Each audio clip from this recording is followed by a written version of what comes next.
Record reflected Mr. Hearn is back on the stand, still under oath, subject to direct by Mr. Smith. He's accompanied by his attorney, Mr. Campbell. Mr. Smith, if you'd like to continue. Thank you.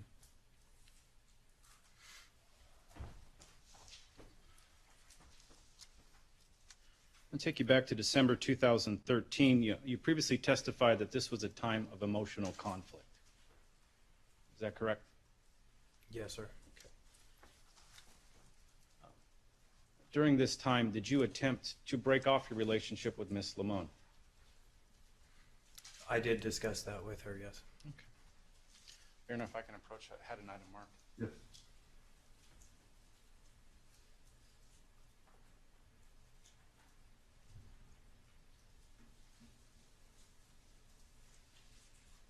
People 66 through 70, mark next in order.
Start with people 66. You could describe what that item is, please.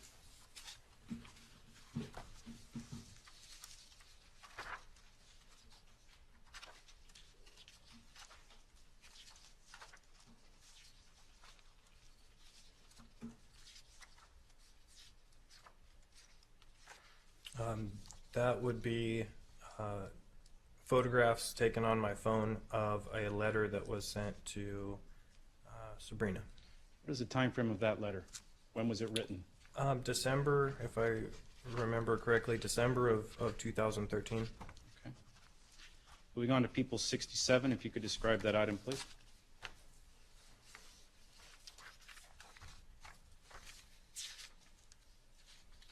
Those are two photographs of myself taken in the Limon's household. Okay. What is the date that you took that photograph? Both taken on December 27th, 2013. Okay. People 68.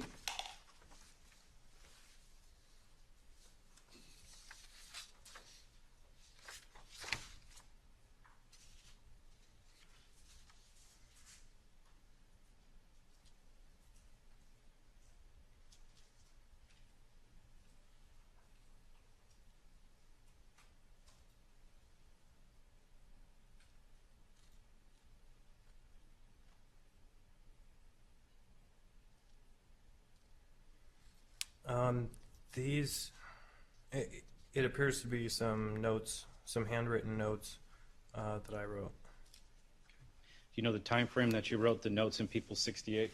I believe it was the day that, or immediately after when Rob discovered us the second time, discovered our Gmail account. So that would have been probably February or March of 2014. Okay. Moving on to people 69.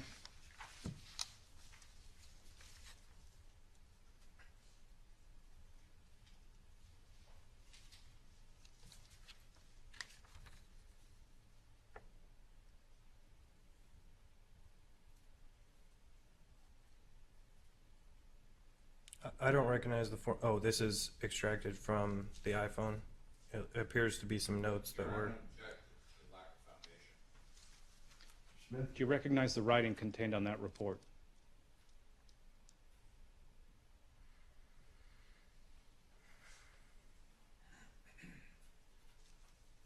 I can't say that I remember it directly. Okay. Moving on to people 70. And do you recognize the writing in that report?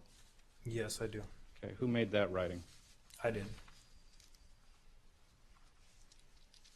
Okay, what is the time frame that you made the writing, or when did you write it?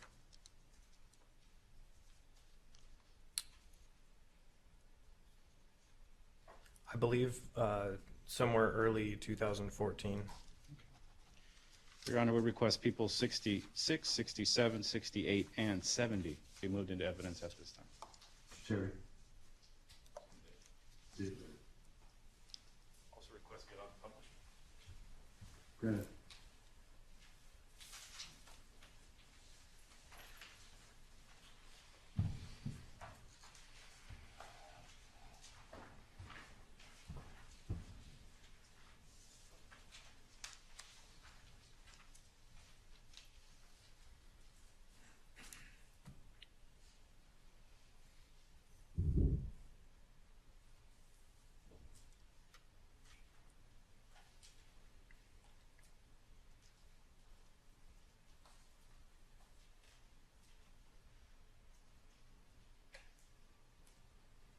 Can you see the photograph from where you're seated, Mr. Hearn? This is page 1, people 66. I can. What is that a photograph of? That was a photograph of me crying and holding that letter that I had just referenced that I had written December of 2013. This photograph, who did you send it to? I don't know if I sent it to anyone. I remember around that time and the writing of that letter being probably one of the more emotional things I'd felt in quite a while, and not being a very emotional person typically.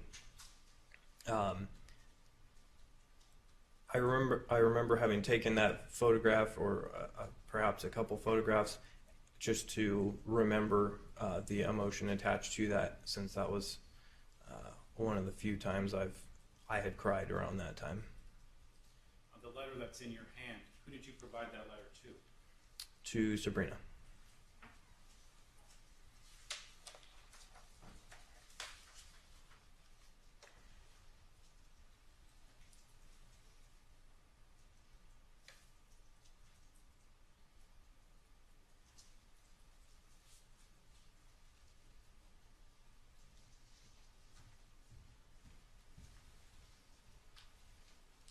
Thank you, sir. Can I ask you questions about the first paragraph?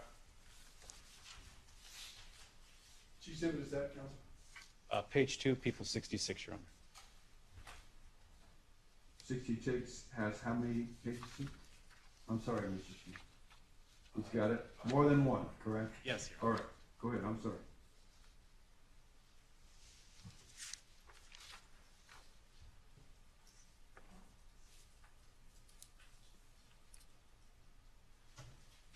I'm going to read the opening sentence to you. I didn't know that love would feel this good. I feel bad for crying because I know we are doing the right thing. It just hurts so bad. It shouldn't have hurt this bad because we aren't breaking up with each other, only doing the right thing and showing the responsibility that will save your marriage. At this time frame, December 2013, did you attempt to break up with Ms. Limon? Yes, we did discuss a breakup.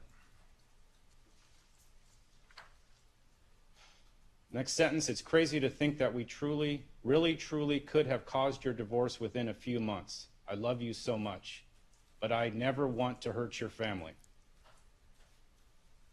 You recall writing that? I do. Okay, what was the sentiment behind writing that? What was the purpose? I believe I briefly referenced this yesterday, but this was a time where, upon some reflection of thinking of the relationship that I had ongoing with Sabrina, I had come to the conclusion that if it would be best for her and ultimately, beneficial to her, I would remove myself from her life. I would leave her alone. That obviously was something very, as you saw the first picture, it was conflicting and very emotional for me because for the past year, I had developed a very deep emotional relationship with her. So me writing this was sort of in confirmation, providing some confirmation both of my deep love for her, but also of something that I felt was necessary. Moving on to page 1 of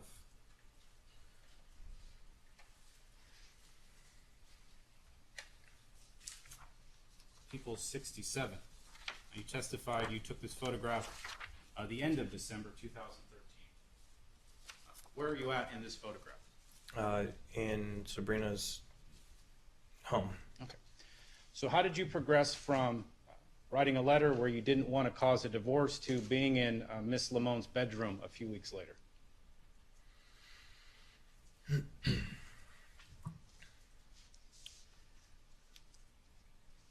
Exactly in the same way that prior attempts at separation had gone. Like I mentioned yesterday, early on in the relationship, there was that time when I had asked her if we could speak about the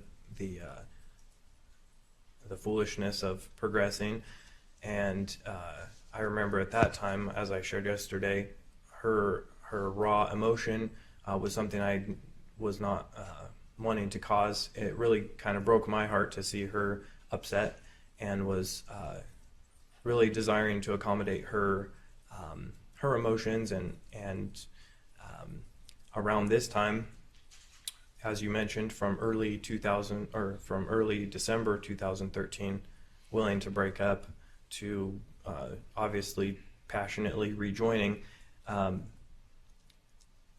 This was probably the most pivotal time in our relationship, as far as she did express that it would be in her best interest if actually I wasn't to leave her life.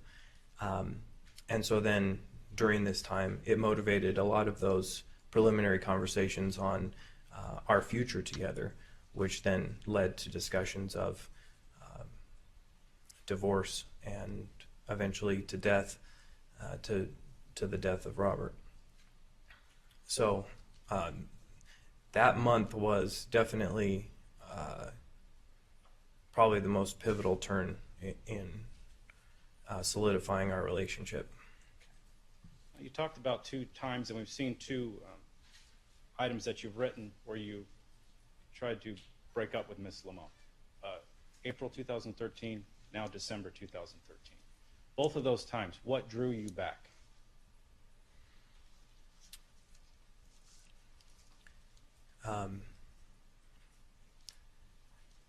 Primarily, as I just said, trying to accommodate her emotions and her best interest that she indicated, You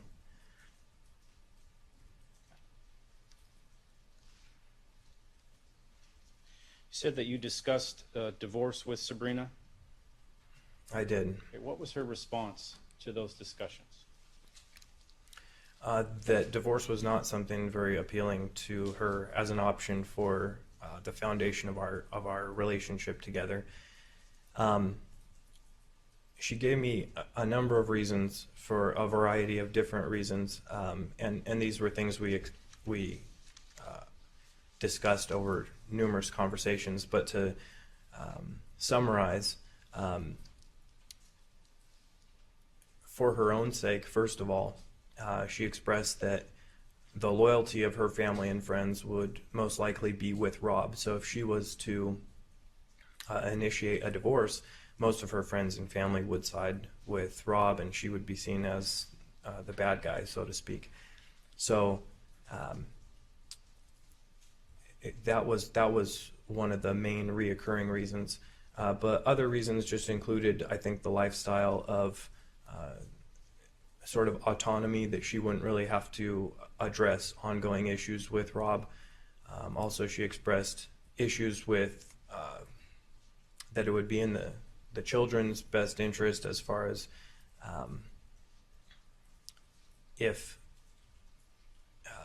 as far as the complications that arise out of having children raised in two different households with dual custody and all of those issues, that divorce wasn't so much a pleasing option. Even for, as ironic and sad as this sounds, for Rob's sake, she expressed that he would honestly rather be dead than divorced. And that losing her would essentially kill him, which was something she didn't want to cause, as far as the emotional expression, kill him.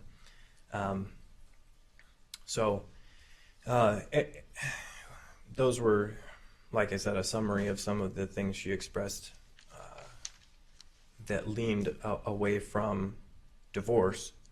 But then again, the context of those conversations was in us having a future together. So that dovetailed right into conversations on killing him.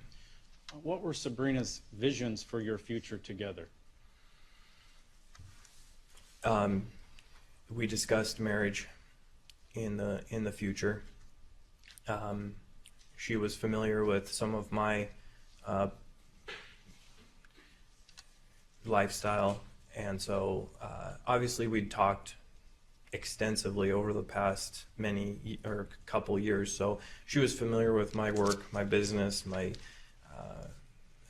sort of my personality and lifestyle, and some of the pursuits that I was going towards. And so she had a reasonable expectation that she would be then included in those things, as well as a house I was building,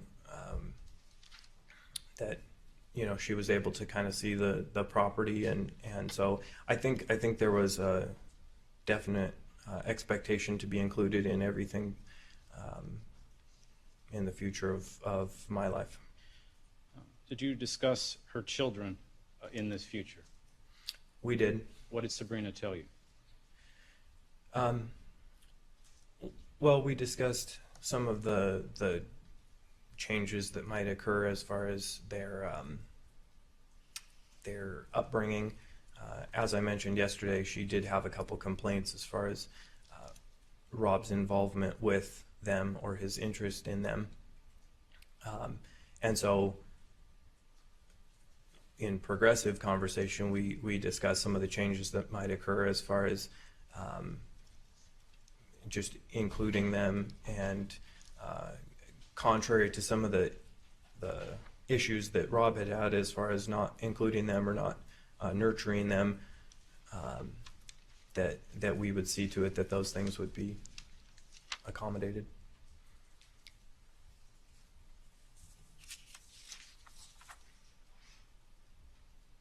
Showing you now people 68.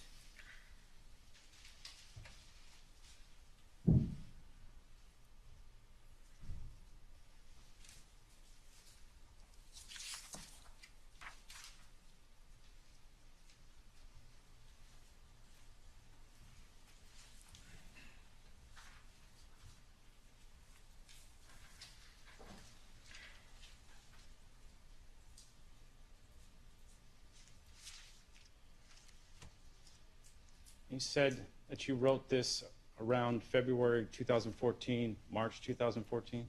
I believe so. Second line, it says, gave his wife away to another man to share passion and experience that humans can share together. Why did you write that line?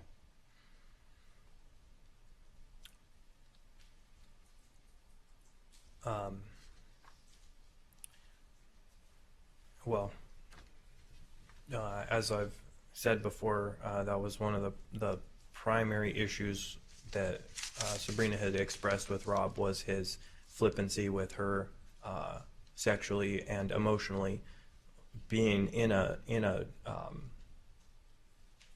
being in a marriage with someone who was willing to give her away to others. Next line down, gave his wife away to other women. Is that the same context? Yes, sir. Okay. And all of this information that you've written, where does that information come from? From Sabrina.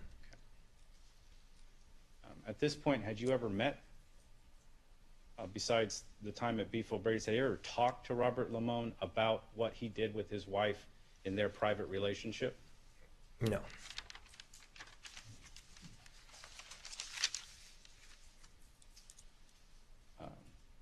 Where it begins in pencil, it says, "Defied the living God, please kill him, God," with 3 exclamation marks. Why did you write that? As I just expressed, this timeline was a very was a time where I think I inherited a lot of her frustrations against Rob. Up to this point, I had been having an extramarital affair with her, and she had a husband to worry about, but I didn't really, because I wasn't so emotionally invested in her. But at this time now, as we're now planning this future together, now her frustrations with Rob became my frustrations, her demons became my demons, and everything that even the fact that this checklist exists shows that I had a frank disgust for him that was developing and contributing to me being very dismissive of his life ultimately. So these bullet points are a result of your conversations with Ms. Limon, both about her life and what should happen to Robert. Exactly. Down below it says, "I love you. My vision has not changed. Divorce or wait for Rob to leave. God's punishment." Why did you write that? I don't recall.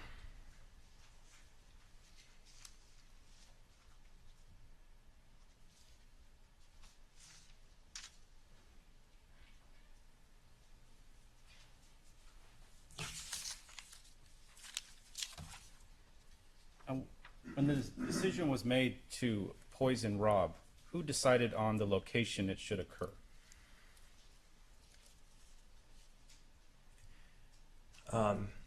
As I mentioned yesterday, she expressed that it would be more convenient, or I don't want to necessarily quote the word convenient, but essentially more convenient if he died in the hospital away from home, so that that wouldn't impact, that he won't be suffering at home. Were you aware of where Robert worked, the multiple locations at that time?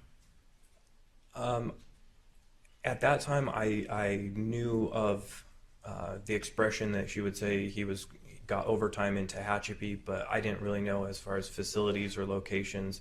I knew that he normally worked in Barstow and then got overtime in Tehachapi, but other than that, I didn't know anything about the location.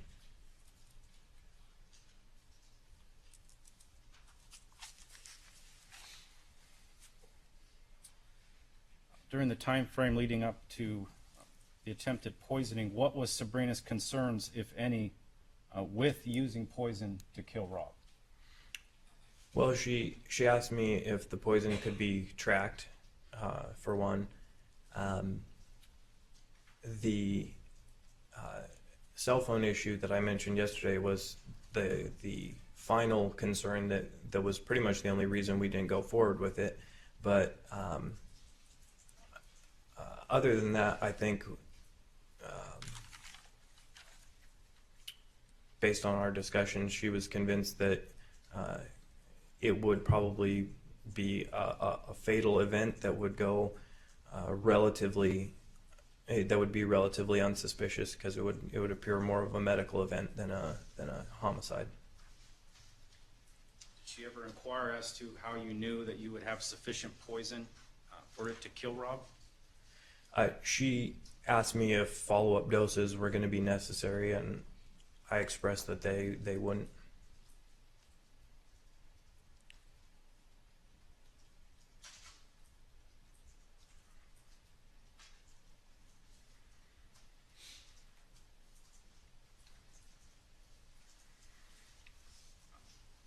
anything did Sabrina express to you about whether or not she trusted you to have this plan escape law enforcement detection? Could you repeat that question? Did you ever speak about being caught by law enforcement? You testified about the cell phones. Yes, sir. Did she ever express that she trusted you because of your intelligence or anything of that nature? I don't know specifically. I know she did express that she trusted me and was trusting me with the things, with the aspects of this plot that she was not involved in.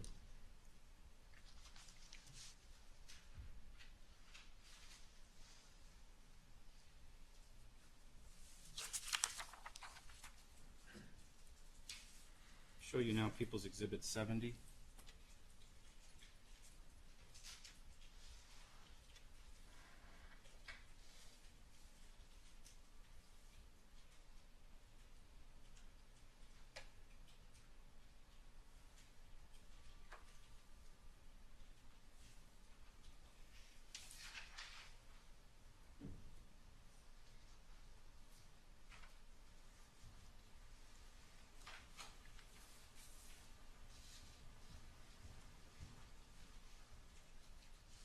Says date created, date modified. Created March 3rd, 2014, modified April 23rd, 2014. Do you recall writing these entries? I do. Okay.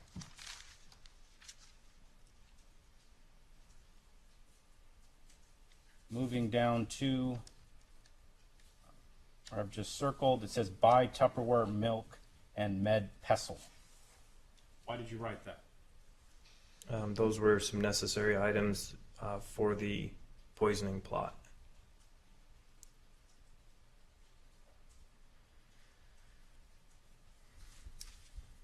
Next line says make sample batch, mix with water, neighbor dog. Why'd you write that? As I explained, the sequence yesterday was pretty much verbatim.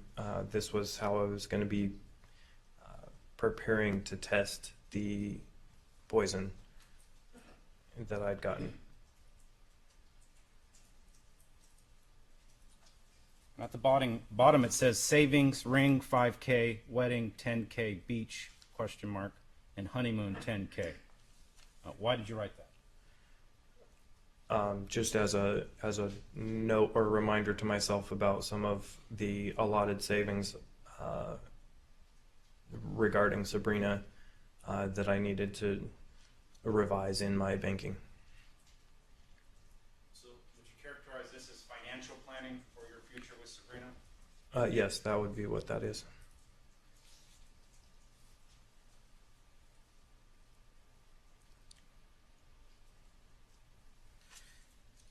I asked you about the date where you brought the poison over to Miss Limon's home. You testified that Rob worked 2 consecutive days in Tehachapi. When you took the poison over on the first day that he worked, is that correct? I don't remember the exact configuration of his work schedule. Do you remember what the time frame is? April 2014.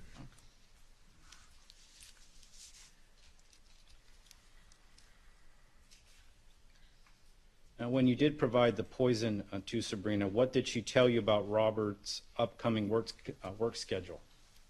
That he would be working the next day after I delivered the food. What did Sabrina tell you she did with the Tupperware that contained poison? She said she sent it with him in his lunch. Okay. Did she tell you where he went that day to work? Yes. Tehachapi. And Tehachapi, as you've now learned, is in Kern County? I did learn that sometime prior to that. What did you ask Sabrina to call off the poisoning attempt? Yes, we did discuss stopping that based on the cell phone concern. Okay. And what did she say she told Robert? in a subsequent phone call, she said that she had told him not to eat the pudding because the bananas had gone bad and it just didn't taste right, to throw it out. Did she tell you what Rob did with that Tupperware? I don't remember exactly right now.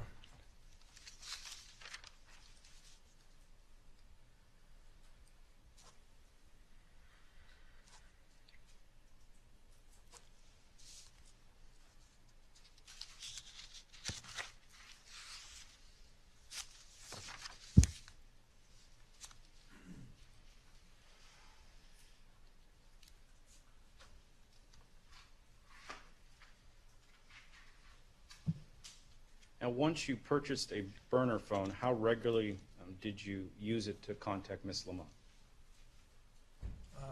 Frequently, with the same frequency that we'd been communicating before, just now through the means of a different phone line. Prior to that, which phones had you contacted Miss Limon on? Her cell phone and her home phone. Okay. After you purchased the burner phone, did you still call her other cell phone, her home phone? No.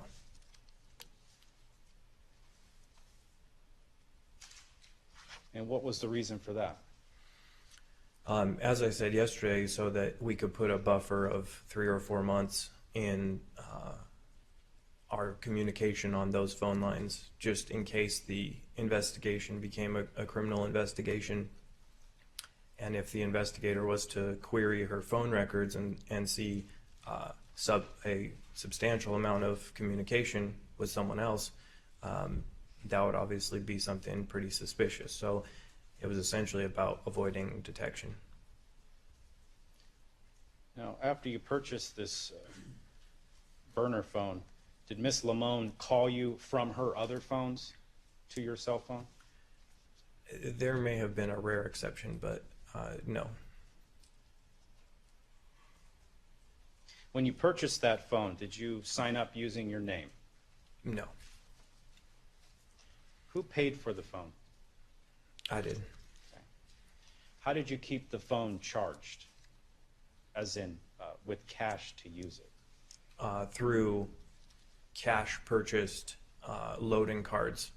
Apparently they have, you can purchase for cash at the store cards that then an identification number is used to then supply some finances to that account line.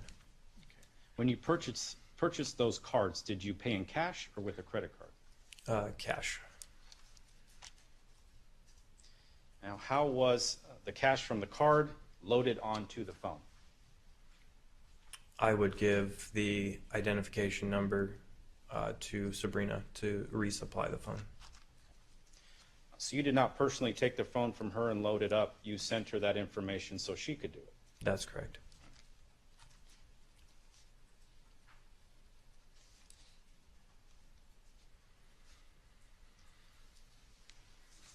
You said after the burner phone was purchased, that's when some of the darker conversations you had with Sabrina about Robert.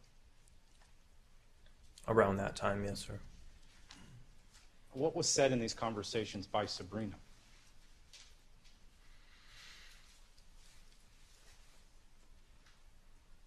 Well, not to provide exact quotes, but essentially to summarize, in reiteration of all the things that had once been complaints or justifications for an affair were now not so much just simply justification for an affair, but sort of dogma behind killing him and reasons for killing him. So the complaints didn't change much because Rob's behavior didn't change much at all, but now those became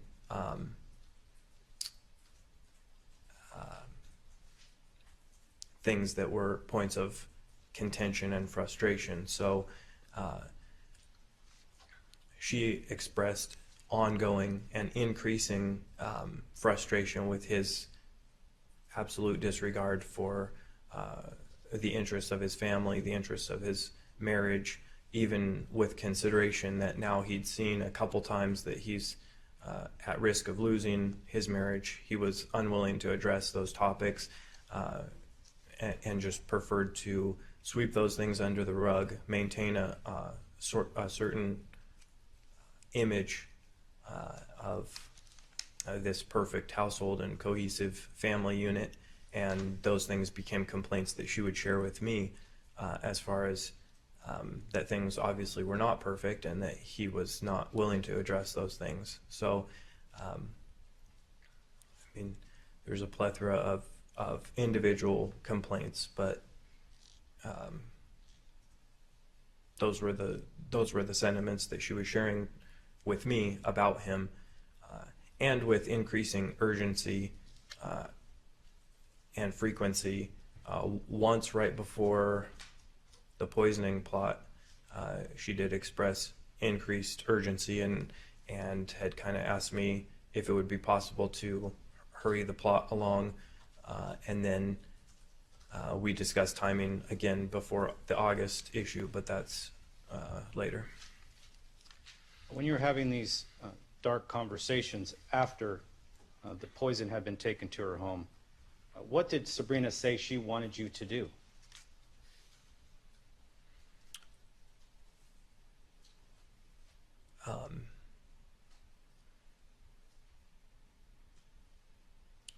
What was the timeline on that again? Okay. After April of 2014, you're having these conversations about Robert again, darker conversations. Mm-hmm. What did Sabrina tell you she wanted you to do? With respect to Rob, to kill him.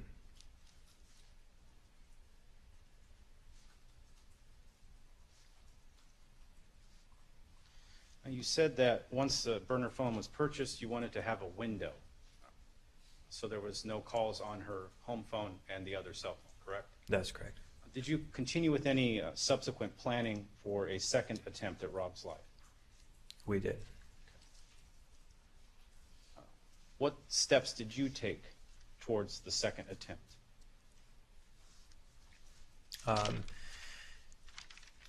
I did a little reconsidering of the initial plot to poison him, and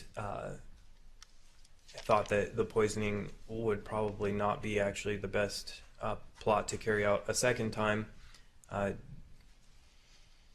just based on if I was made a suspect. I figured, with my medical background and training, poisoning might actually make me more of a suspect than something that was more out of character for me, like violence.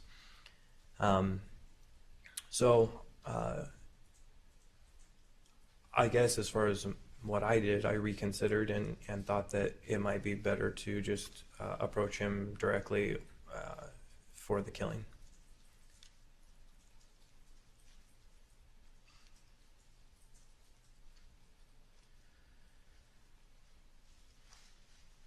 Now, at this time at your job, what were your duties?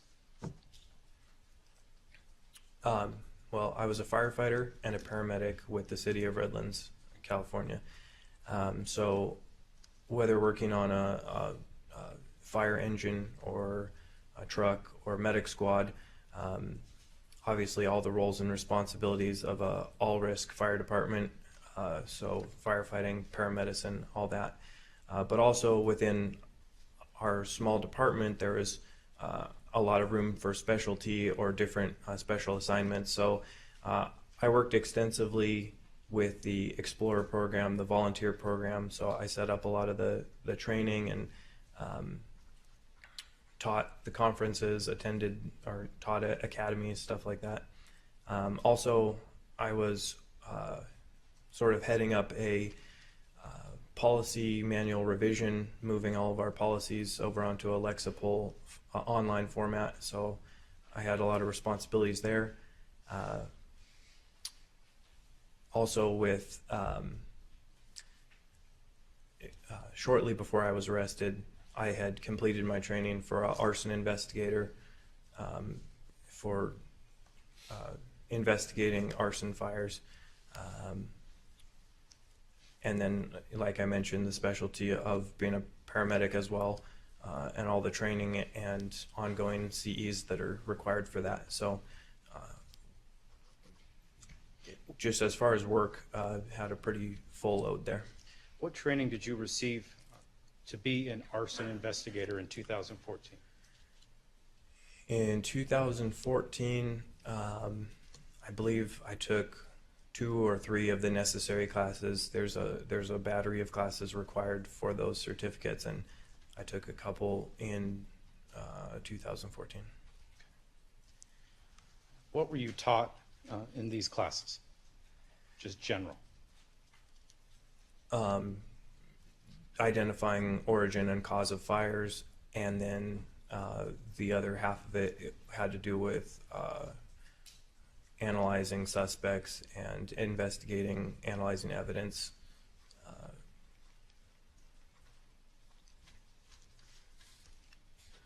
Now, the classes that you took to be an arson investigator, did you learn, in essence, how a law enforcement investigation is done? In essence.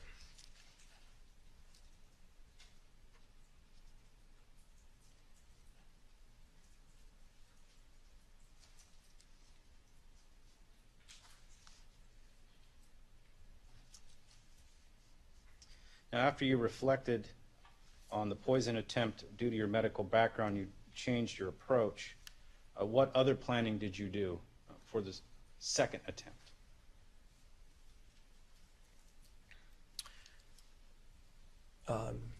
Well, I plan to confront Rob directly in Tehachapi, just because of the removed location, and it's a distance away from where we lived in our area and in a different county. I did a little bit of the preliminary footwork and consulted Sabrina for some other aspects of questions I had as far as the facility or where he worked. But over a few months' time, I developed a couple ideas on how to go about killing him, essentially. Okay. What were those couple of ideas?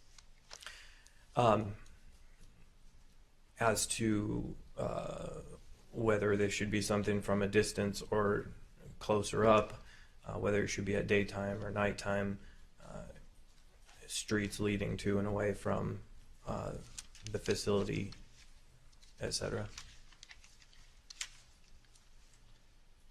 Did you tell Sabrina that you planned on confronting Rob directly in Tehachapi, as you put it? I did. Did you tell her that you were either going to, assuming, shoot him from distance or close range? I know that she knew that I was going to be confronting him at a closer range. And when you say at a close range, did you tell Sabrina what you intended to do? I don't recall the exact details of whether I expressed what kind of weapon I'd be using or not.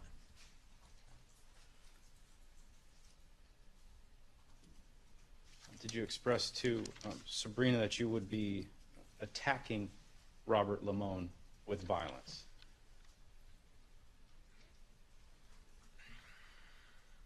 Well, I guess that's inferred that we were going to be encountering each other and he was going to be dead afterwards, so I guess that would be inferred. Now, when you're planning or lead up to the second attempt, what information did Sabrina provide you? Well, she described the facility for me because I didn't have knowledge of the layout or whatnot. So she expressed that it was a industrial building at the end of a long road, and its proximity to some houses nearby. Or no, correction, she didn't tell me that part. She just said it was an industrial facility at the end of a long road. And then she offered to find me pictures of the facility that she thought she had from before. later on, shortly before, she described the office layout and the interior. She verbally described the interior to give me a kind of an idea of what to expect inside. She gave me some other sort of heads up or advice on avoiding detection, as far as she told me that the responder vehicles at the location had recently installed forward-facing cameras on the utility trucks, and just obviously to avoid the front of the truck.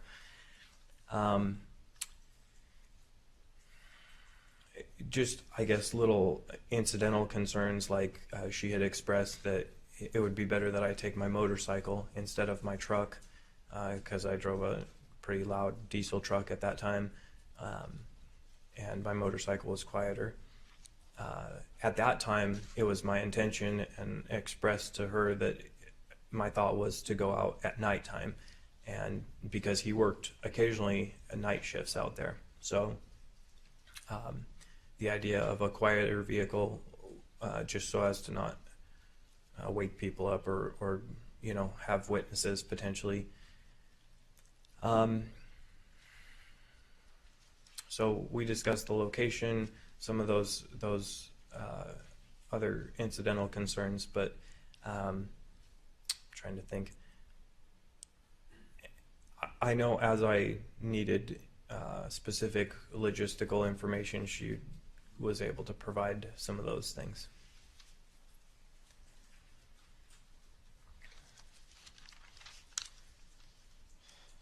Did you actually go up to Tehachapi prior to August 17th, 2014 to look at the industrial complex?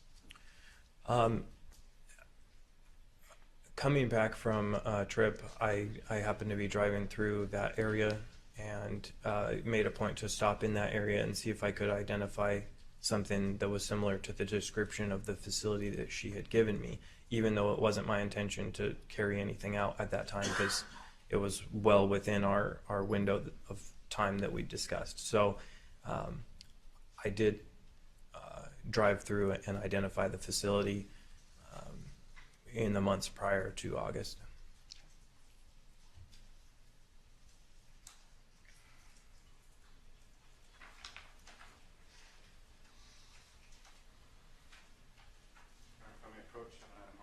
Yes.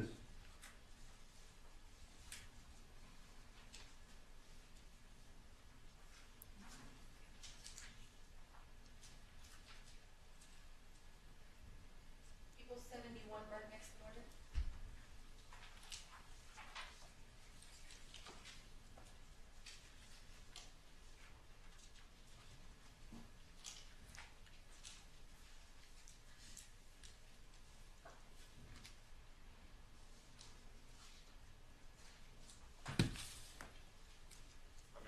Yes.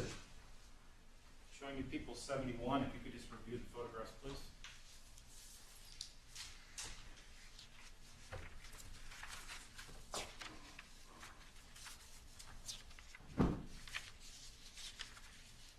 Yes, sir.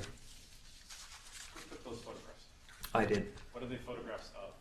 The industrial facility on Goodrick Road. Your Honor, I would request people's 71. 71 be moved into evidence at this time. Any objection? The bid.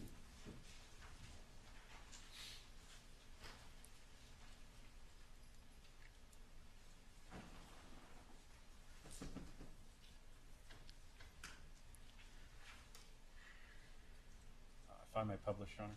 You may.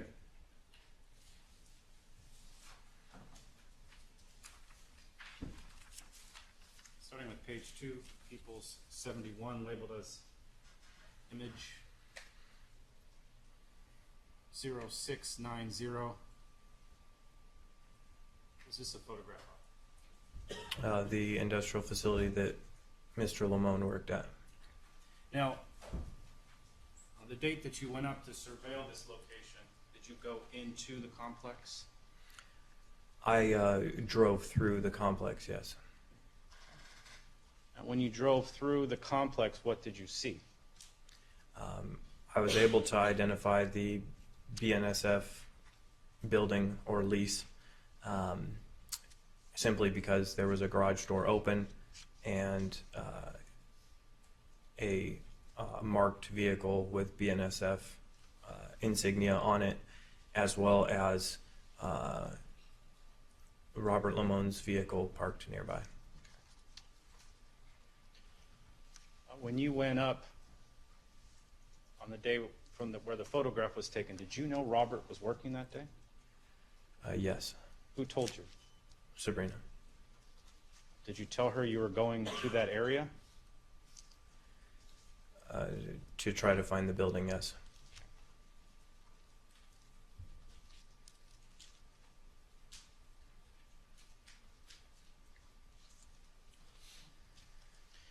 Oh. When you told her that you were going to try and find the building and she told you Robert Limon was there, what else did she say?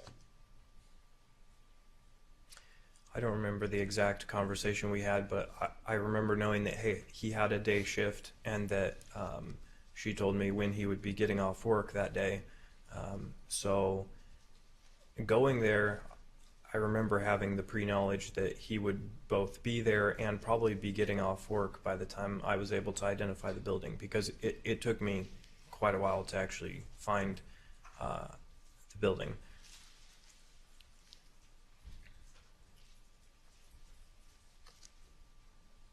Now, after you did find the building, did you speak with Sabrina Limon? I did. Just going to put up now photograph page 3. This is image 693. And again, what is this a photo of? The area surrounding Goodrick Road, or that facility. Now, after you took those photographs, you called Sabrina. What did you guys talk about? We picked back up a conversation I'd had going previously as I'd been driving. I was driving back down south from being up north, so I'd been having a conversation with her and then broke to let her know that I was going to be trying to find the facility. And so then after finding it, it had been some time, but I expressed to her that I'd been able to find it and had seen it. And I believe I mentioned that Robert was there at the time, and that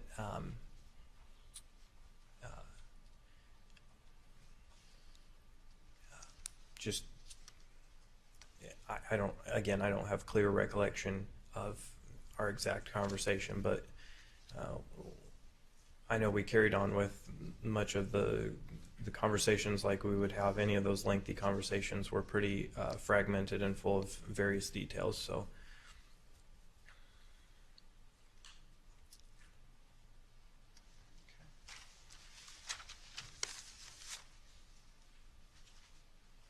And moving into the summer of moving into the summer of 2014.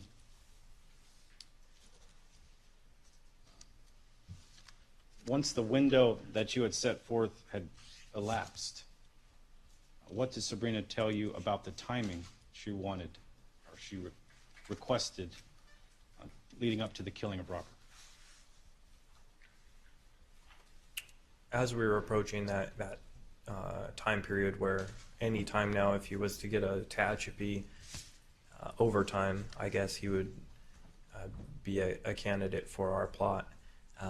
Now we began discussing some of the timing, and one complication that came up was that her mother had an injury and was sent into palliative care at a nursing home nearby, and she had expressed that she'd rather wait until her mom was home and settled from, I think it was a broken leg injury. That was one of the main reasons we held off for a little bit longer till her mom could get back settled. And but then there was also some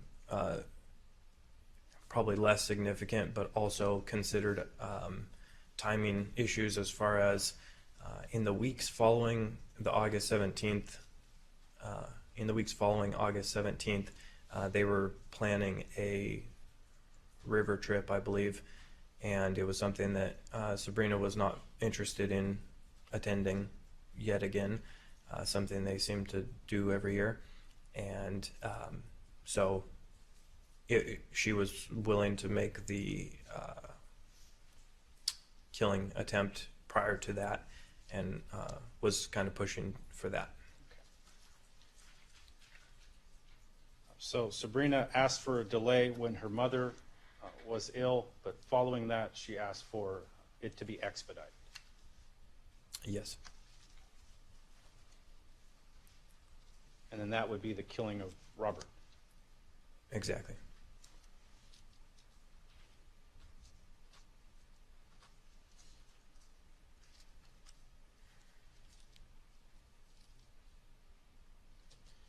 Now, at this time frame, this would be August of 2014, did you and Sabrina still discuss a divorce between Sabrina and Robert?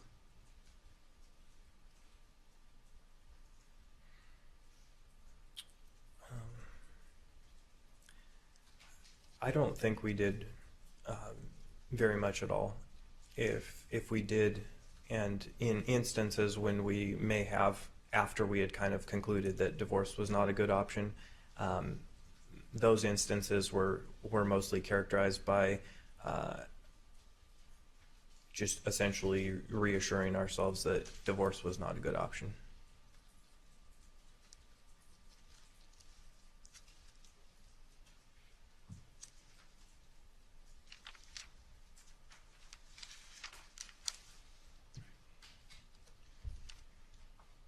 When did you learn that Robert was going to be working in Tehachapi prior to his death, or immediately prior to his death? What was the last thing you said? Let's start with this. Do you recall the date Robert was killed? August 17th. Okay. How long prior to that had you been made aware that he would be working on August 17th? 1 to 2 weeks, I believe.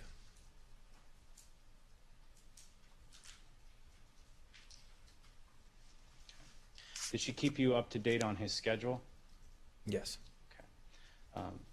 If Robert was working in Tehachapi, would she give you notice when she found out? Almost always.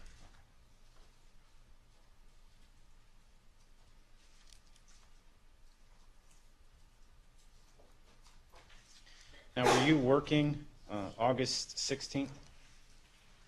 I was. What shift did you work?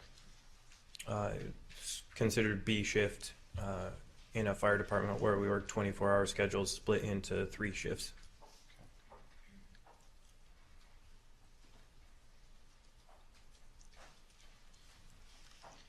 On August 17th, when did you get off work? 8 a.m. And when you got off work, what did you do? I drove back up to the area where I lived at the time, and on my way into town stopped at Walmart to get some ammunition so that I could have some that was unlike the ammunition I already had at home.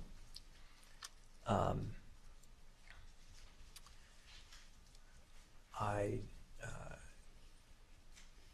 got home and made some final preparations on a silencer that I was going to be using, and actually then left home and went back out to an area just south of where I live and tried out the silencer just to make sure it was in proper working order, and then came back home and began preparing to leave to go back up to Tehachapi. Now, you left work at 8. Where did you leave from? Redlands, California. On your way back, were you talking to anyone on the phone? I don't recall right now. Okay. Did you talk to Sabrina that morning? I know I spoke with her when I was at home and making preparations to go up to Tehachapi. I definitely have recollection of that. Okay. If you don't have recollection if you were speaking with her on the way home? I do not. Okay.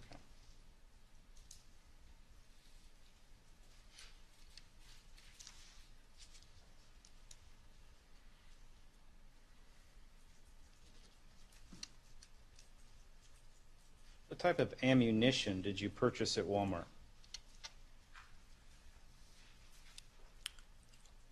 I don't recall the manufacturer, but I know it was like a full metal jacket kind of. I'm not familiar with all the names, but I believe it was a full metal jacket, bullet tip. Why did you buy a different box of ammunition on August 17th? What was the reason for that? Yeah, I had ammunition of my own and was not wanting to have ammunition that matched up exactly to the ammunition I had at home.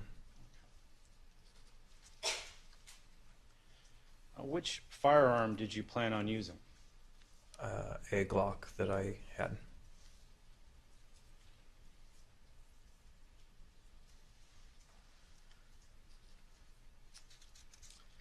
You said that you did final preparations on a silencer. What were those preparations?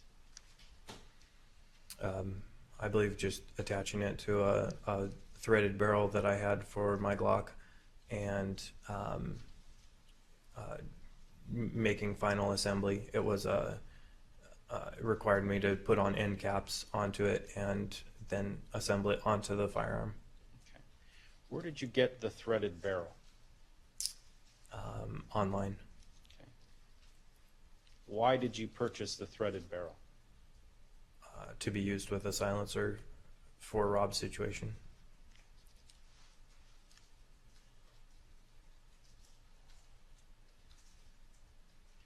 Describe how you made the silencer. It's essentially using a large mag light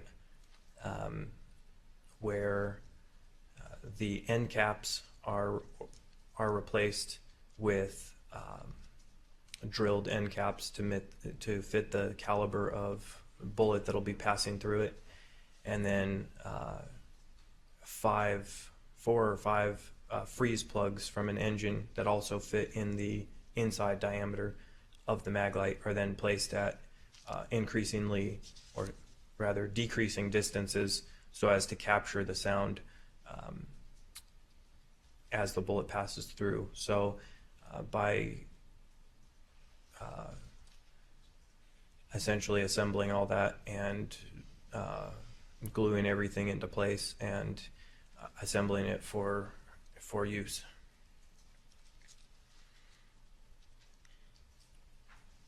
You said you tested the silencer.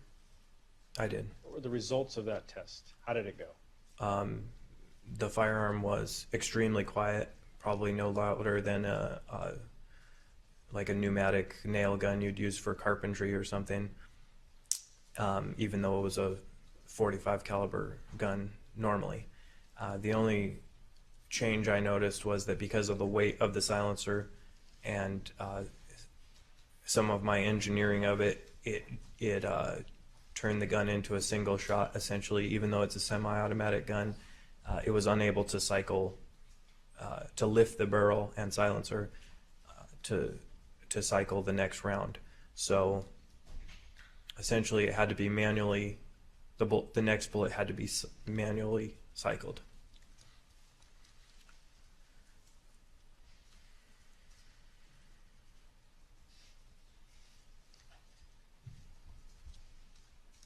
You said you returned home and continued your preparations. I did. What were those preparations? Well, I assembled some of the clothing that I would be wearing, a mask that I had gotten prior to that time that I would be using, 2 backpacks, extra ammunition. I don't remember everything I had in that bag, but also some of the clothing, disguised clothing that I'd be wearing, and then finally making preparations on my motorcycle, which included using some adhesive flashing to change the color of the tank, the exhaust pipes, and the rear fender.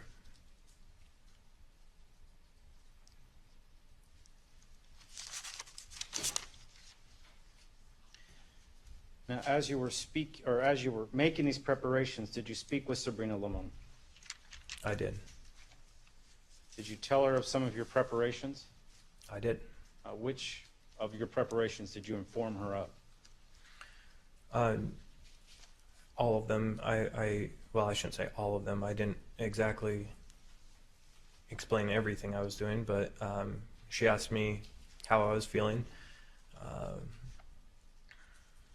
She asked me if I could be detected, and so I explained the clothing and the mask, that I didn't think I would be recognized.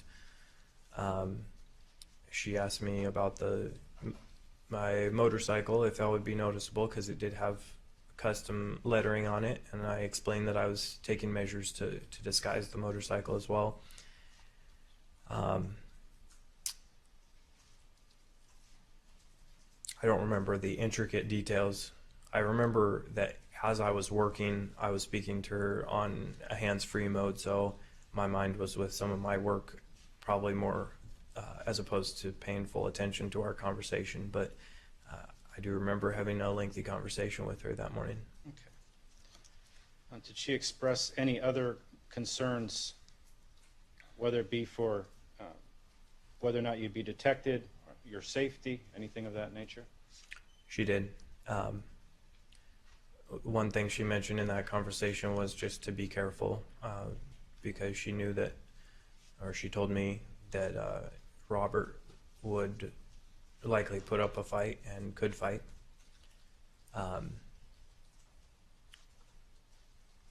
She also expressed that she thought I was kind of getting a late start because I was still at home, and based on the time it takes to get from where I lived all the way up to Tehachapi, I ran the risk of Robert's oncoming relief maybe arriving around that time. So she expressed that she thought I was kind of getting a late start, and so just be careful.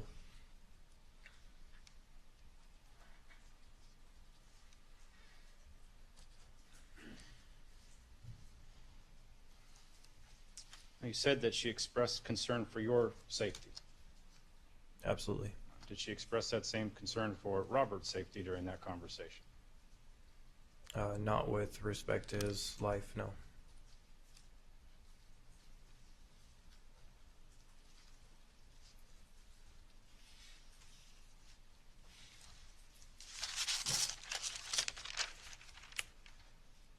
Why did you buy the mask? To avoid detection in the event that there were cameras nearby that I hadn't noticed before. Why did you buy the additional clothing from a thrift store? For the same reason. How about the adhesive flashing to your motorcycle? Likewise. All to avoid detection? Yes.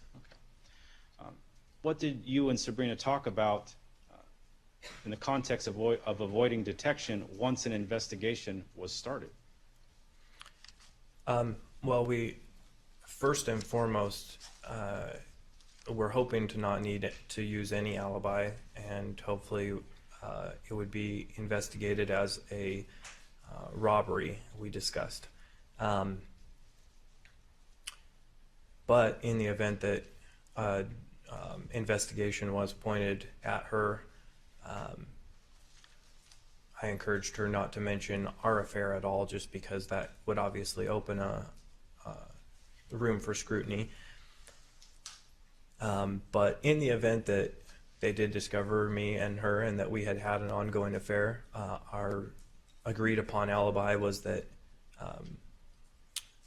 any indicia of like us being sneaky about anything was more so to hide the fact that we'd been having an affair, as opposed to anything more than that. So essentially the plan was not to mention me at all, but in the event that I did come up, that it could be simply excused as trying to hide an ongoing affair. One of your steps to attempt to avoid detection was to make it look like a robbery. Yes. Okay. Who came up with that idea?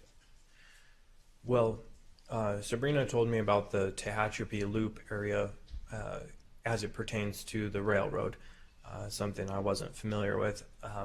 Apparently, it's an area where trains have to slow down quite a bit to pass through a grade.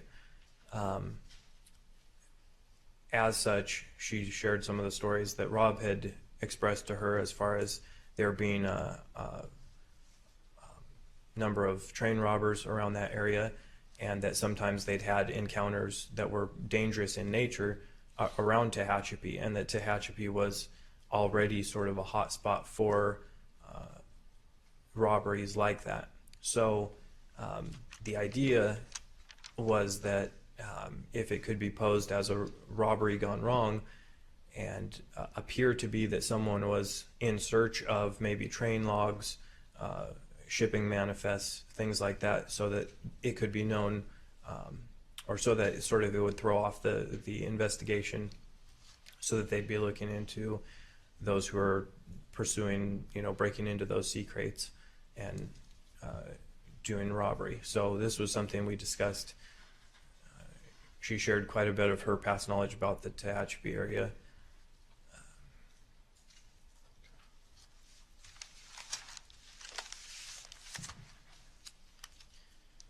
August 17th, 2014, after you left, which direction did you go? What highway? On Highway 58, I headed east. Do you recall approximately how long it took you? I didn't have my watch or cell phone with me, and I would say whatever the speed limit of going home along that route. So I'm not sure. I couldn't give an approximation right now. When you arrived in Tehachapi, what did you do? Right. Mr. Smith, I apologize. You stop here. Ladies and gentlemen, we're going to take our recess. I have to have the attorneys in another courtroom for a little bit, okay? So let's take 20 minutes. 20 minutes. See everybody back in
Six is in session.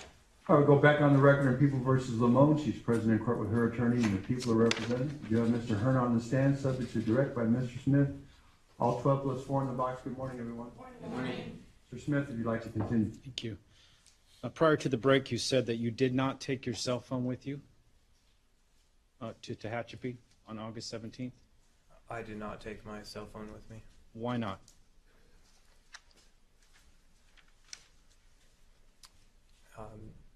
Just because of the GPS tracking that would show that I was in Tehachapi at that time.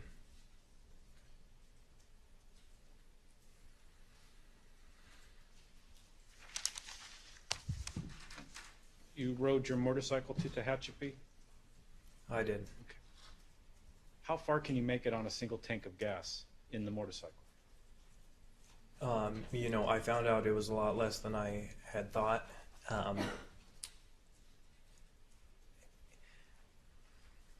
Boy, it has been a couple years, so I don't remember the exact mileage, but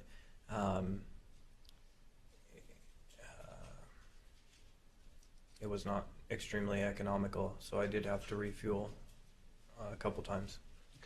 Did you have to refuel on the way to Tehachapi? I wasn't forced to, but I did just just to make sure I was topped off. I got fuel on my way to Tehachapi, yes. Okay. Where at? It was a gas station on the southeast corner of the Four Corners intersection of 395 and 58. Now, after you topped off your gas tank at 395 and 58, where did you go? West on 58 out to Tehachapi. As you're driving west on 58 towards Tehachapi, what's going through your mind? Well, at that time, on August 17th, it was my initial thought or intention to use this trip out there as a sort of a recon again, just because of the amount of time that had passed from the last time I was through that area. I couldn't remember clearly where the facility was or which particular industrial building he worked in. So I was going to be using that primarily as a time to recon and refamiliarize myself with that area, and almost, I guess you could say, as a dry run for a later date. Sabrina had provided me the 17th as a day that Rob was going to be working during the day, but then had also said that I believe it was the 19th or 20th he was going to be working at night. So that was obviously more favorable conditions to actually carry out the act. So as I was driving out there,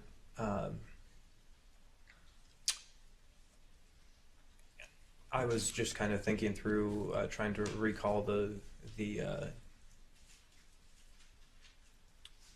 complex, some of my what I would do to avoid detection as I went out there, and also with the possibility of encountering Rob if our paths crossed. So kind of You drove out there and you thought of the possibility you might encounter Rob. At that point, if you had encountered him, what were you going to do? I think that's what I was thinking about. I was definitely armed to kill him. However, I wasn't sure of if I'd do that or not yet, just because it was sort of my first time out there.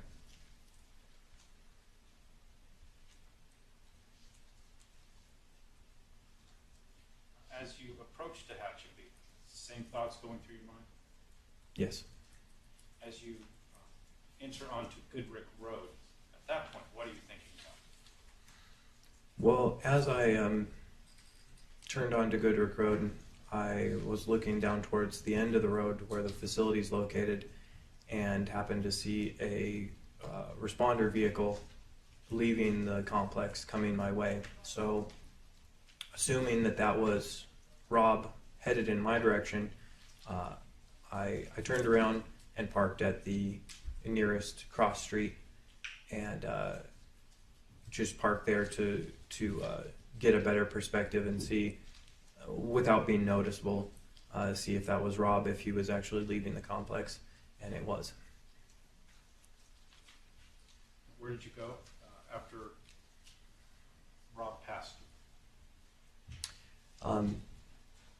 I proceeded back down the road, back down Goodrick Road, and parked across the street from the complex, sort of in a secluded area where my bike wouldn't be seen, and then took off on foot to see if I could locate the building itself that Rob was in. It's a cluster of, industrial buildings right there, so I was trying to figure out which garage he actually worked in, and so I kind of walked around the outside perimeter of the building, of the complex. And when you had gone there May 23rd, 2014, did you scout out cameras? I did notice that there was a pretty obvious forward-facing camera on the front of the complex. Based on seeing that camera, is that why you scouted or skirted the perimeter? Yes, that is. Describe the area where you parked your motorcycle. It would be in a turnabout behind a large pile of asphalt.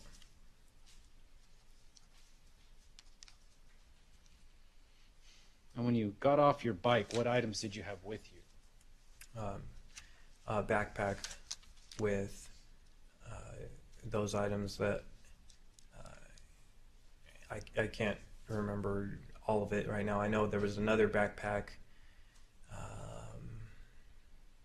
I think there was another backpack within that backpack, and then a firearm. And What clothes were you wearing? As in, if someone was to look at you at that point, what were you wearing? a long sleeve shirt and loose pants, neither of which were ones that I'd ever been seen in before. Where did you purchase those items? The thrift store.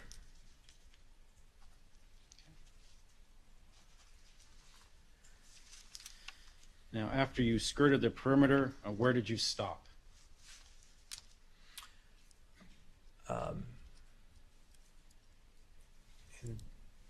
There is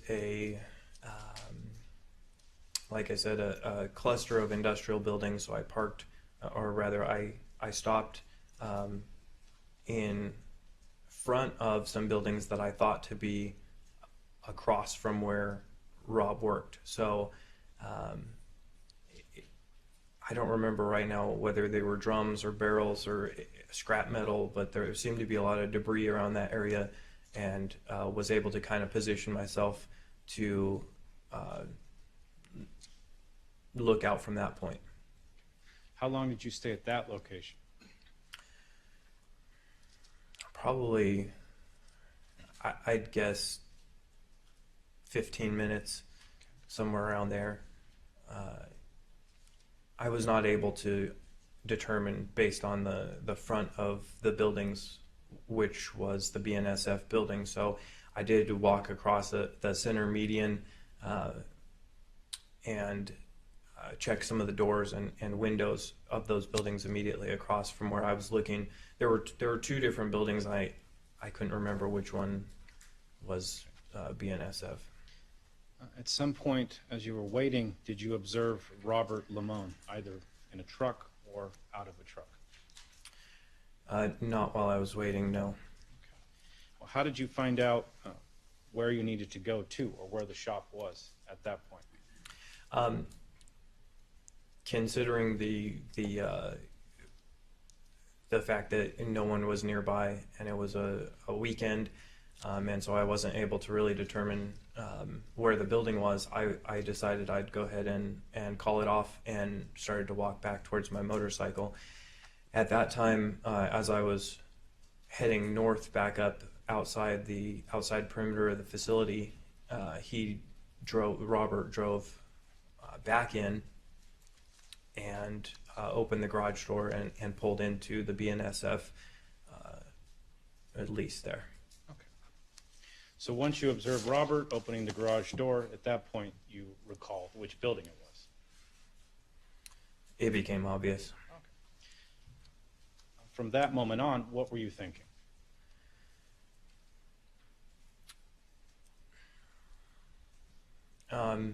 Some pretty conflicted thoughts, but ultimately leading to the thought of not really wanting to go through all this again, as I was considering coming back at a later date at night, and just the simplicity of maybe confronting him right then.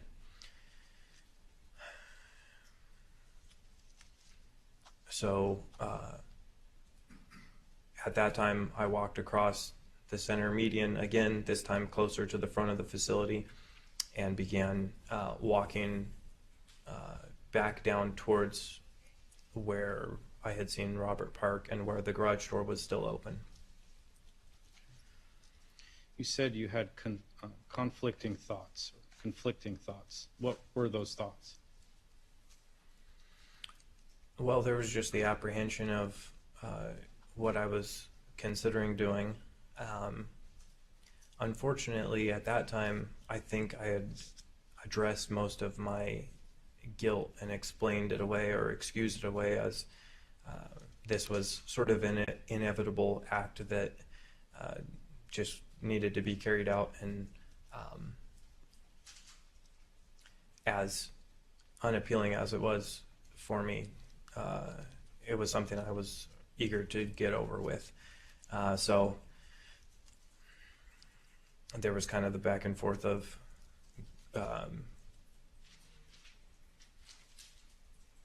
obviously there's some apprehension in the thought of senselessly taking someone's life. You walked over towards the BNSF shop. Did you immediately enter? I did not. There was an unexpected vehicle parked in front of the shop. And I say unexpected because I was not expecting anyone else to be there at that time, which gave me the thought that there might be someone else visiting or with Rob at that time. So I think I passed sort of at a distance slightly in front of the shop to see if I could see anyone inside of it, and then kind of wavering went back and forth, I think, just kind of trying to look within the shop and confirm that there was only one person. I was unable to see anyone at that time. So assuming that there might be one or possibly Rob or someone else there as well, that added to some of the duress and conflict of what I was about to do. And at that time, I paused and entered a breezeway just immediately north of the industrial building where Rob works, and I sat there for a little while and sort of recollected myself. Okay. How long did you wait in this breezeway area? Probably another 10 to 15 minutes. You said you recollected yourself. What was your thought process? What were you mentally going through?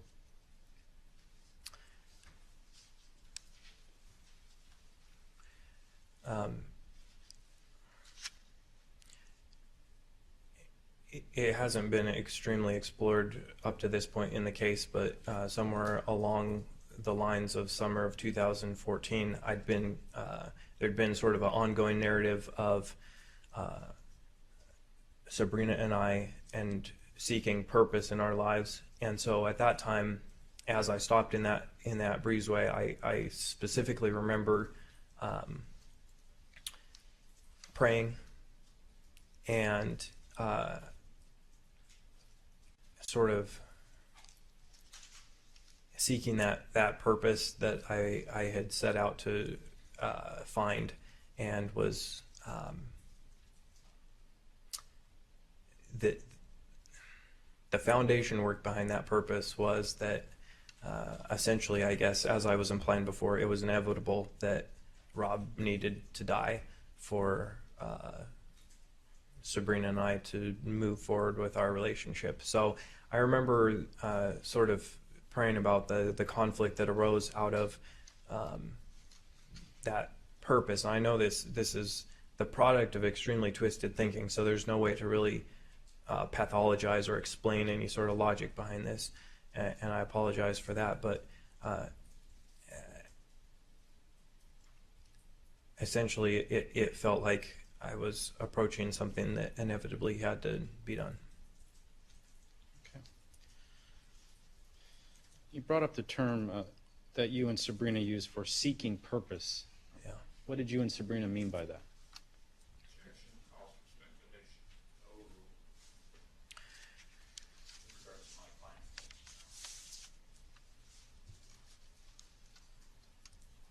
Sustain. When you discussed seeking purpose with Sabrina, what did she talk about?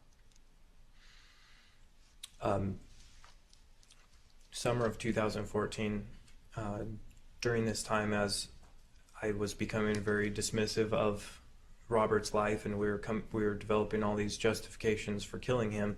I don't remember exactly how that phrase "seeking purpose" had come up, but it was something. It was a tagline that essentially we gave to ultimately seeing this relationship through and living the lifestyle that we wanted and were in pursuit of.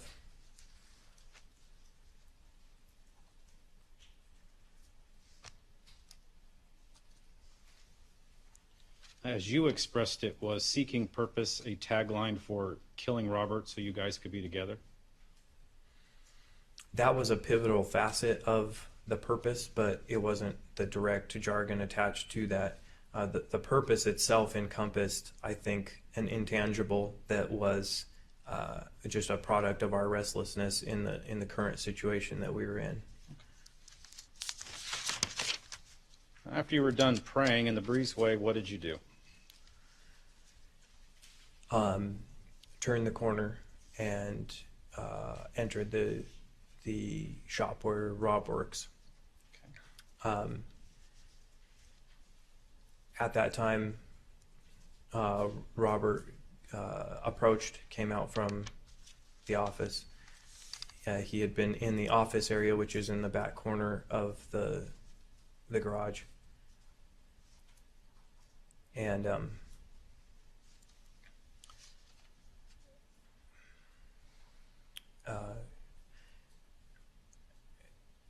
we briefly spoke. I don't have distinct recollection right now. What distance were you from Rob when you spoke? Within 10 feet. You said that you had a mask with you. Were you wearing the mask at that time? I was. What did the mask look like? Just an older man appearance. Where were you at when you spoke with Rob? In the entrance, near the entrance of where the garage door was. Okay. Where did you proceed from there? Down the north side of the truck that was parked there in a little walkway. He went to retrieve some things, and as was my intention, I went to pull out a firearm. However, the gun kind of was, or the silencer was kind of stuck in the corner of the backpack that I had. So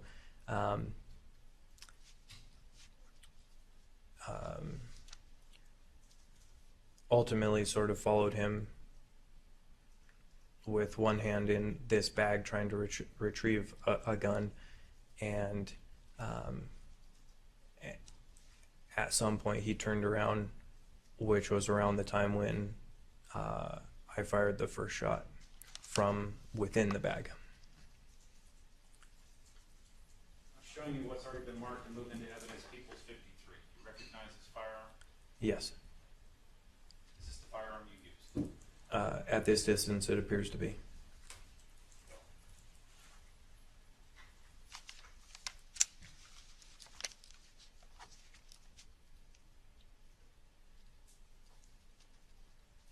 At what angle did you fire the first shot?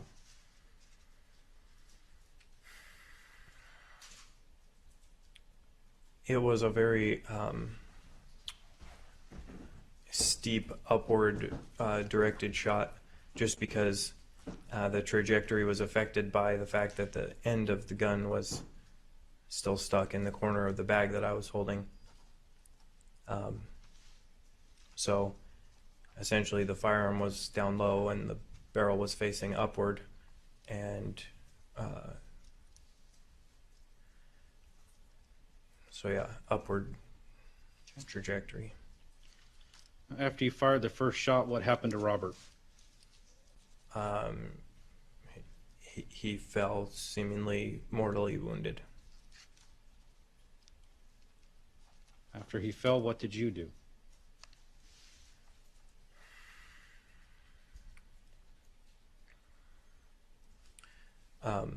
So as to avoid the front of the truck that was parked right there because of the cameras, I went around the back of the vehicle and then headed up into the office to follow through with the previously discussed plan of sort of overturning the interior of the office and making it look like a robbery.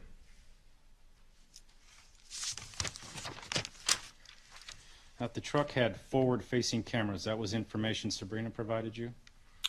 That was, I didn't independently check if there was or not, but that's what I had heard.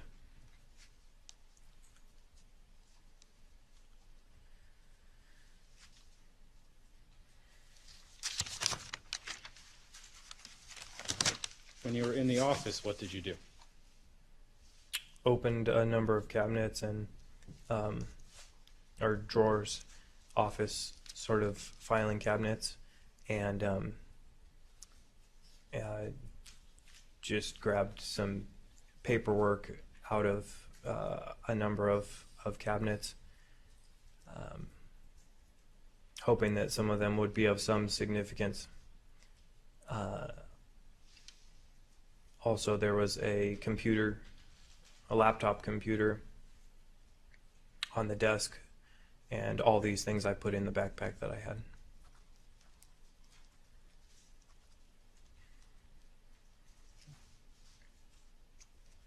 After you had these items in your backpack, where did you go?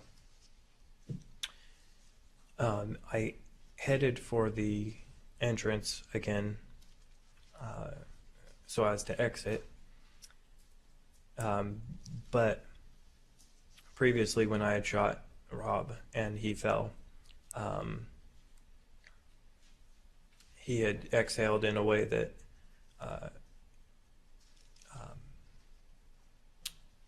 made me believe he was dead. But I questioned that as I was about to leave, thinking I really didn't want to leave him if he wasn't entirely dead. So I went back around the backside of the truck and quickly fired one more shot at him, and then closed the garage door behind me. Okay. And ran from the facility. Where did you fire that second shot? To what part of Robert's body? With the gun pointed towards his head and upward from the direction of his feet.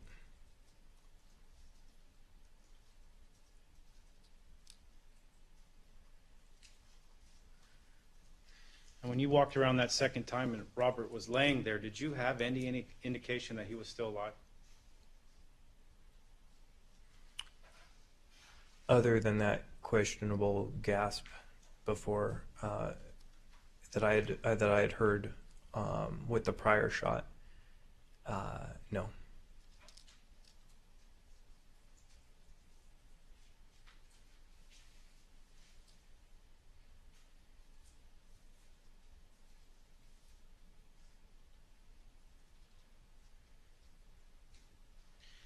During this time in the office, were you wearing any gloves?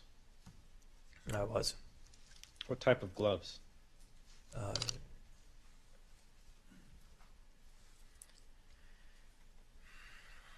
don't know exactly how to describe them, but they were sort of a rubberized face with a knitted back, sort of a utility glove. So the time that you were in the BNSF office, you were wearing gloves, full-length pants, long-sleeve shirt, and a mask. That's correct. Any part of your body visible if someone was to be looking at you in a way that they could recognize you? No.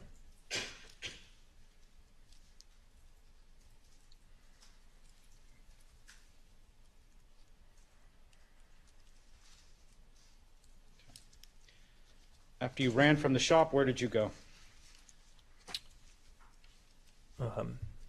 I got back on my motorcycle and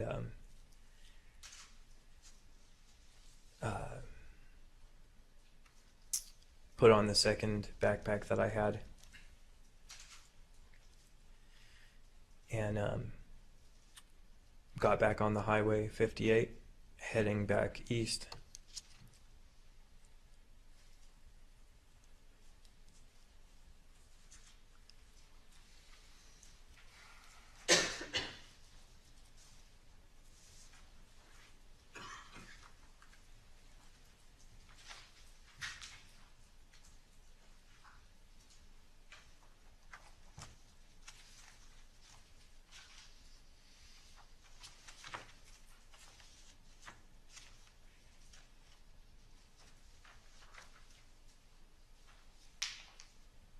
Show you People's Exhibit 6. This would be.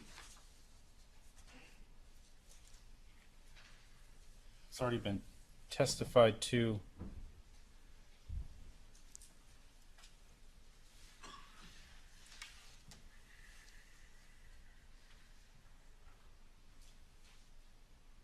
As a photograph taken of a motorcycle at 1748 going westbound on Goodrick Drive.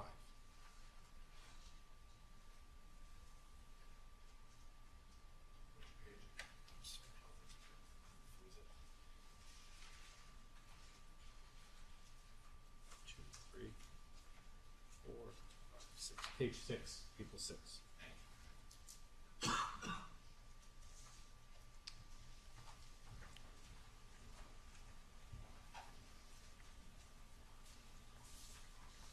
recognize the motorcycle in that photograph?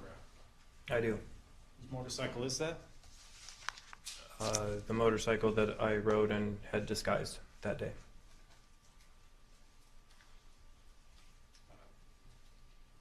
You can see the tailpipe, kind of a chrome color. Is Yes, that sir. from the adhesive flashing you described? It is. What color are your pipes normally at this time? Black. And you said you also applied some adhesive flashing to the tank? Yes. And what part did you cover of the tank? Hardly visible in this picture, but the entire tank was a black tank with custom lettering on the side. So it's hard to see in this picture, but the whole tank was made silver by disguise. So 1748, as you're going westbound on Goodrick Drive, you've just killed Robert Limon. Is that correct? I'm not sure as to the timing of the sequence, but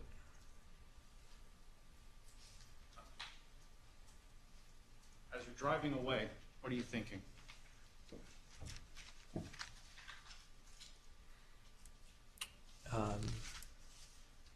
That I would like to quickly get out of this current disguise, just in case anyone had seen me. I didn't have any reason to believe that there were witnesses or whatnot, but wanted to get back dressed into some ordinary clothes and get home. Were you feeling happiness, elation, excitement? Immediately leaving, probably fear, regret. Later on, that produced more just I guess, a feeling, and I'm sorry this sounds bad, but of relief that what had been in the works for so long was finally done. You said you got back on Highway 58. Yes. Okay. You also stated that you wanted to get your clothes off. Yes. Where did you do that at? I don't know the name of the street, but on the first off ramp that I had come to in sort of a rural area where there was no development nearby,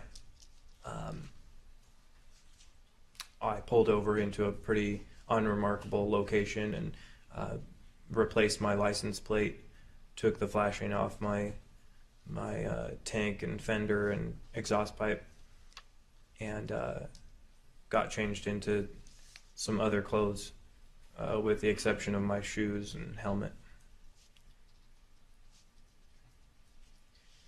The clothes that you had worn at the time of the murder, what did you do with them? Put them in the backpack that I had with me. The adhesive flashing, what did you do with that? Likewise in the backpack.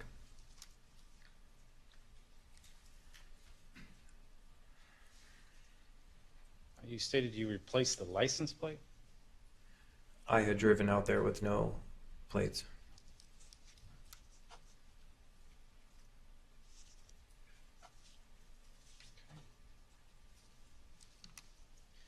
After you made these changes, let me take a step back. Why did you make those changes?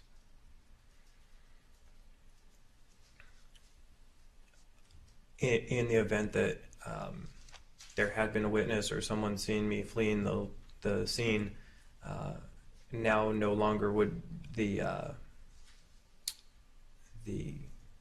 description match my appearance, because no longer would I be on a silver motorcycle with silver pipes, but a black one with black pipes, and I'd be wearing a much different clothing.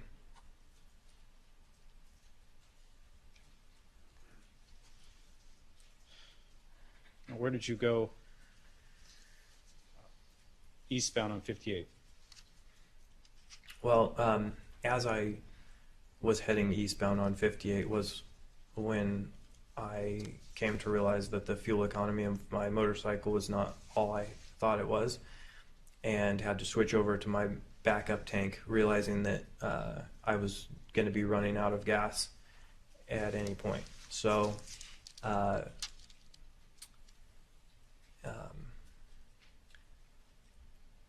pulled off, I believe it's the city of Boron, or if that's a city, a small area called Boron, and drove through there looking for gas to refuel. And I didn't see any down their main, so I drove down their main drag, whatever that is, and then got back on Highway 58, eventually running on fumes pretty much till I got back to the Pilot gas station on the southwest corner of Four Corners. Figuring if I can approach, have an item marked. Equals 72 mark next corner.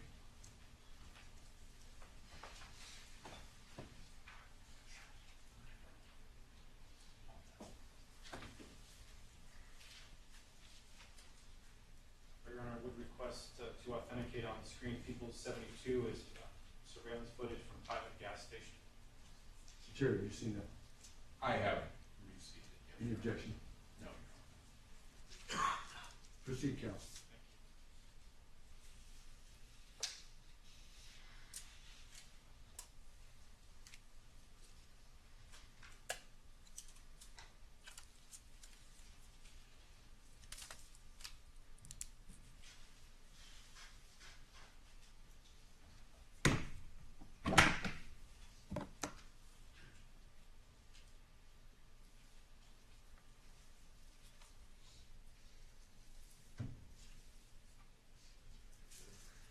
$72.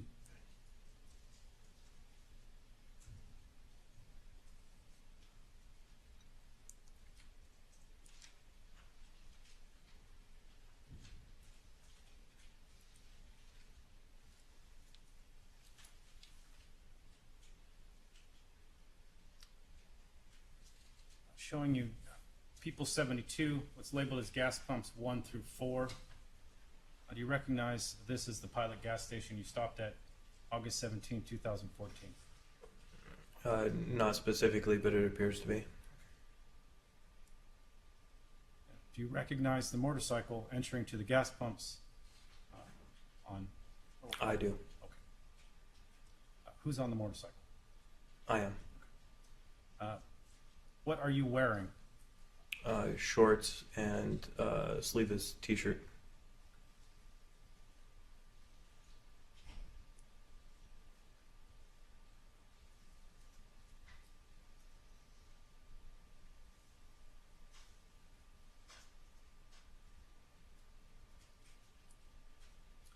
Your Honor, I would request People 72 be admitted. It contains footage from pilot. Chair, any objection? Submitted. It'll be admitted.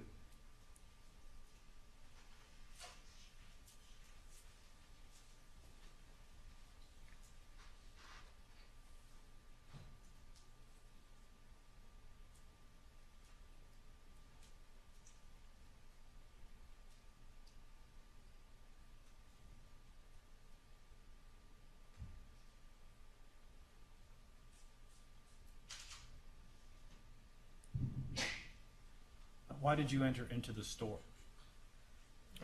To pay for fuel with cash.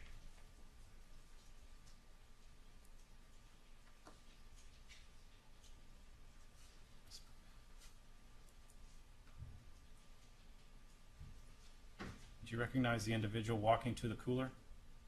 I do. Who is that? Me.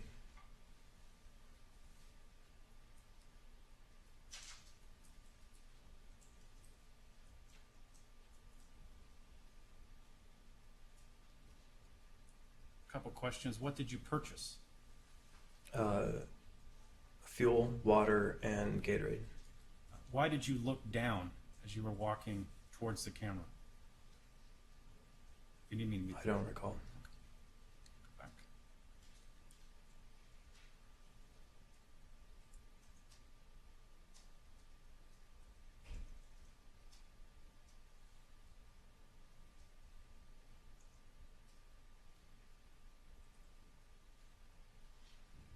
Do you recall doing that? Yes. Do you recall seeing a camera? No. How long did you remain at the pilot gas station? Just long enough to drink the water and Gatorade.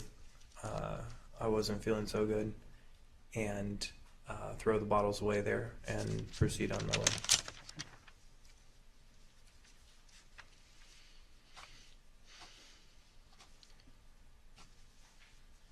Describe the trip home from pilot gas station to your residence. It was coming to be twilight, dusk. Sun was going down, and it's a pretty long, straight road down the 395. Honestly, other than the gathering dark, the only other remarkable thing that stands out about the trip was that I almost ran into a full-sized mattress that was strewn in the road. So I was slightly delayed by that. Turned around and parked nearby and pulled the mattress out of the road and then kept heading home. Other than that, the trip itself was not very remarkable to me. When you got home, what did you do? Well, among the first things I remember is retrieving my phone, which had been left there at home, and I saw that I had a lot of missed calls and from Sabrina, and so I called her. What did you tell her?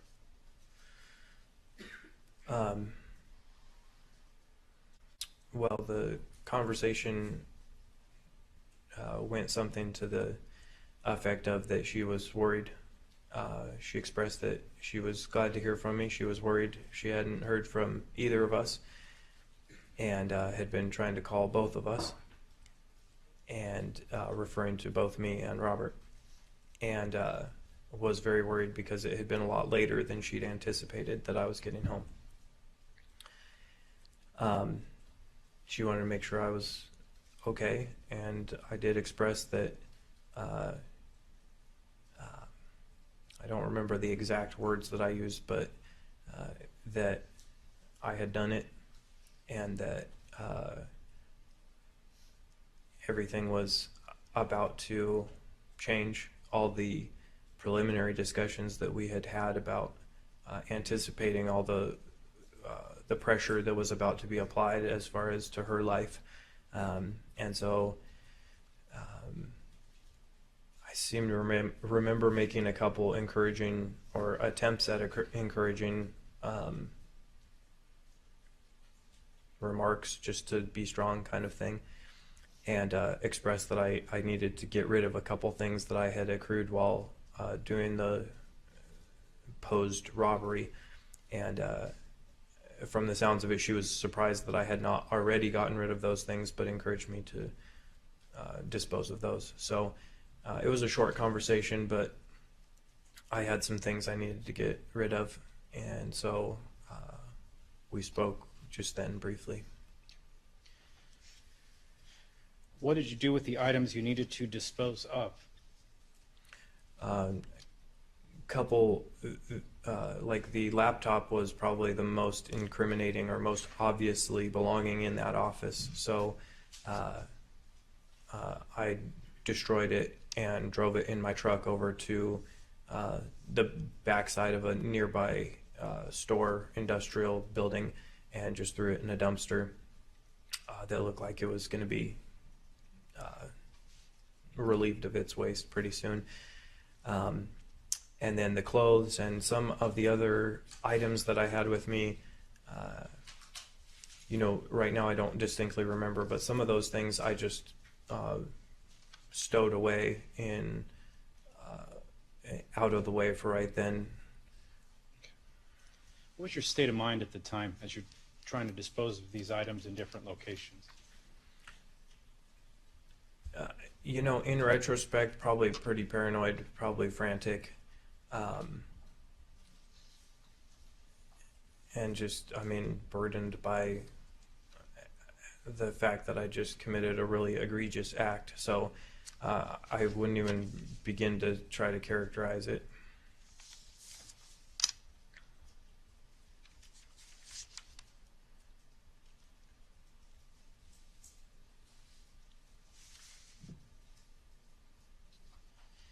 Now, you had training to be an arson investigator, correct?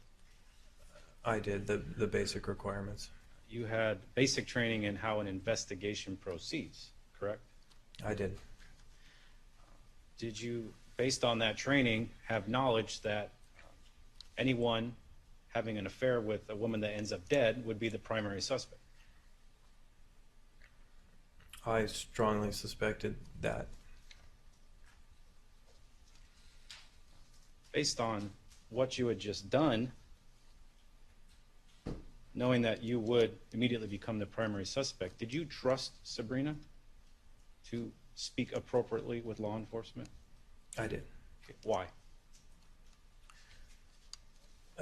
Frankly, this was the culmination of something we had essentially planned together, and so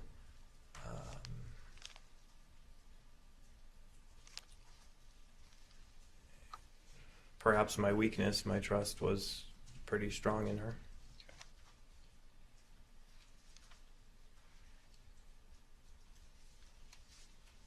Did you discuss at length with her the need for that trust between you and her post-murder? You know, there was 3 months after the time that I killed him to the time when I was arrested, and during that time there was progressive tightening of the stress that we were both going through. So I know there were some remarks made, excuse me, back and forth about our need for trust, but I don't know if we'd consider it in depth. I know it was a part of the ongoing narrative. Now, in the days following the murder, where did you go? I believe it was sometime in the week following, there was a trip that I had already been agreed to go on down to San Diego, unrelated to the murder. You recall how long that trip was? A few days. Who went with you on that trip? Some of my family members. So it was a family outing? Yes. Now, when you returned, how long after, when you came back from San Diego, was it until you had physical contact with Sabrina before you saw her in person?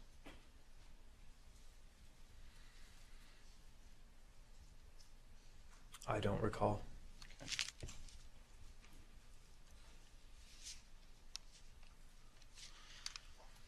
Now, what was your plan for how you would roll out your relationships with Sabrina post-murder?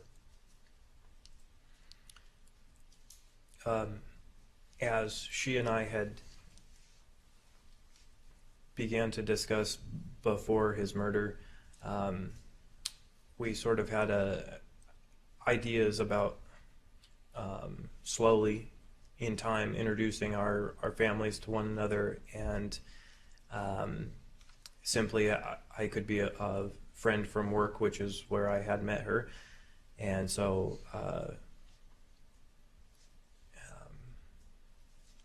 it was our intention to, over time, slowly introduce to one another, and the more naturally that we spent time together, it would seem like a organically flourishing relationship.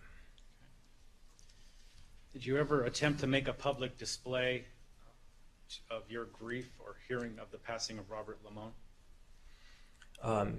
Necessary to that plan to sort of matriculate our families and get to leading people on. I did obviously need a way to have my family and friends know that I knew about her husband's passing. So I did, one time when my sister was with me, my sister Emily was with me, we went to Costco, where one of Sabrina's immediate supervisors mentioned Rob's passing, and I did react to it emotionally. Was your reaction, your emotional reaction genuine?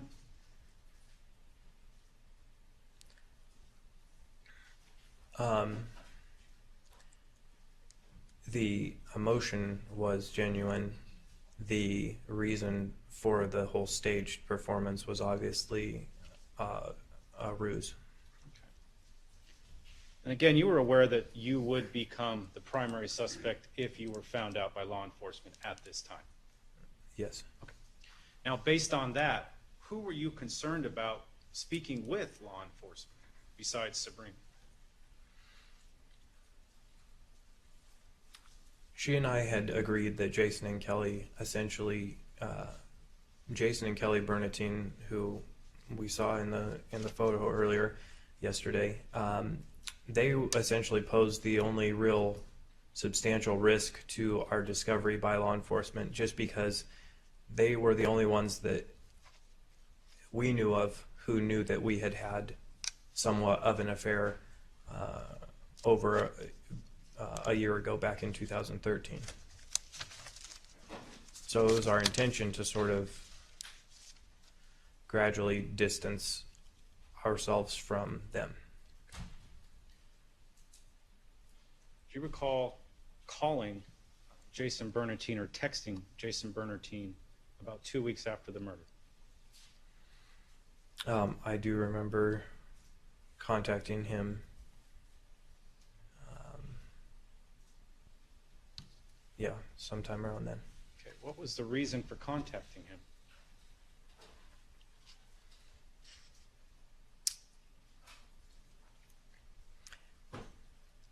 I don't remember the exact reasoning. I believe it was to build up to a dismissal in his mind of if he was to see me around Sabrina again, that it would make it more palatable for him.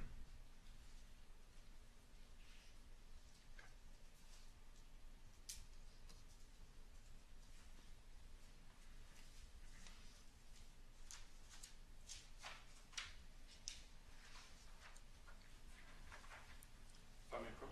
Please. Showing you what's already been marked as People's Exhibit 9. Do you recognize the letter? I do.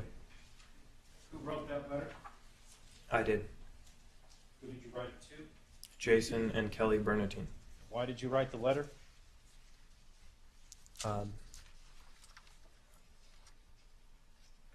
To well, could I review it to refresh my memory? Yes, with the court's permission.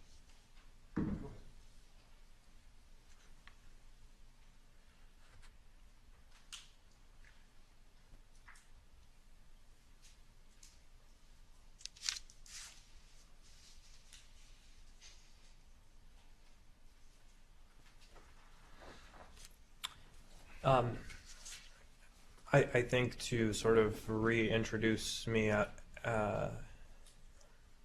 a factor in Sabrina's life, but also to apologize for some of what I knew I had abused of their friendship in the past.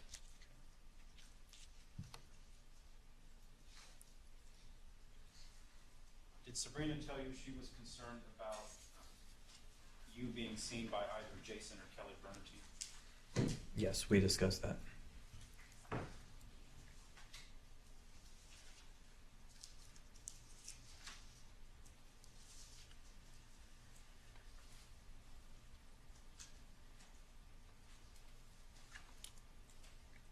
You're going to come and approach that item, Mark? Yes.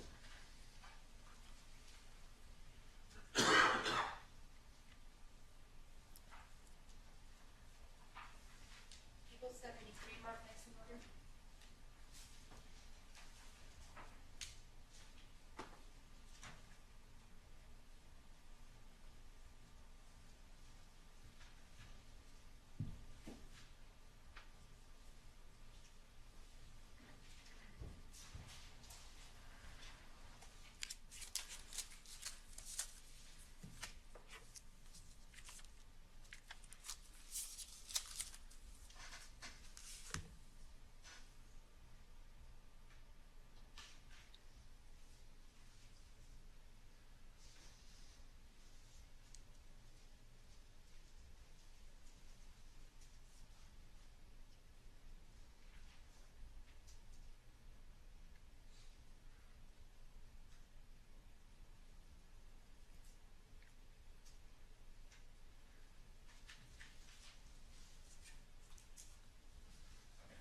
Please. Show you what's been marked as People 73, if you could review messages contained within?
Yes, sir.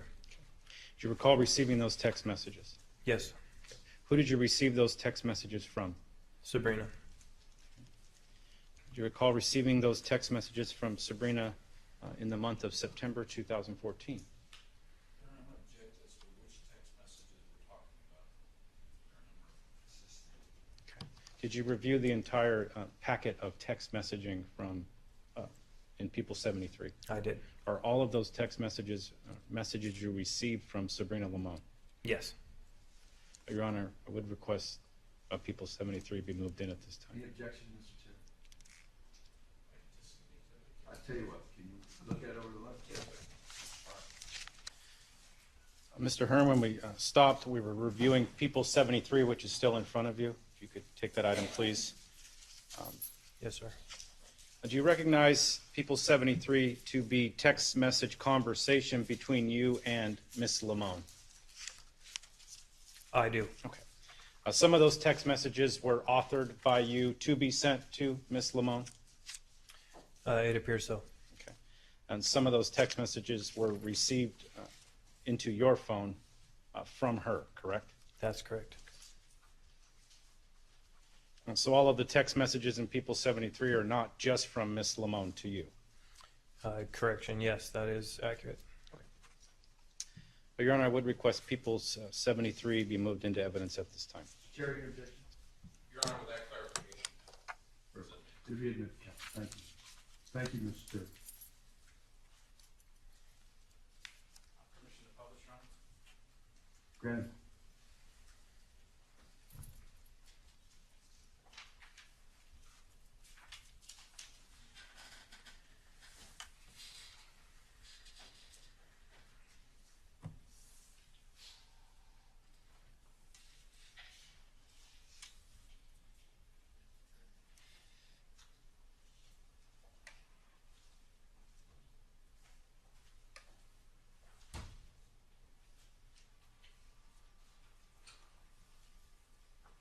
Drawing your attention to page 1, People 73.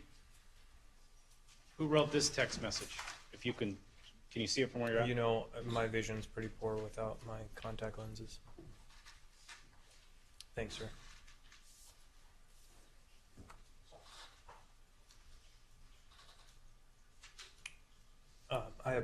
It appears that I wrote this one. Okay. September 8, 2014, you authored the message, "I am going to pray about writing Jason's letter today. And also do a bunch of homework, laundry, and start drawing the house plans for the first house to sell." Yes, sir. Question. And what were you praying about in relation to Jason's letter? What are you conveying to Sabrina? As we had discussed, that it would come out well and not be something that would garner increased scrutiny from Jason. When you say increased scrutiny, are you speaking about law enforcement detection? That would be the eventuated idea behind it, yes. Did you speak with Sabrina about what you planned on including in the letter to Jason? Loosely, yes.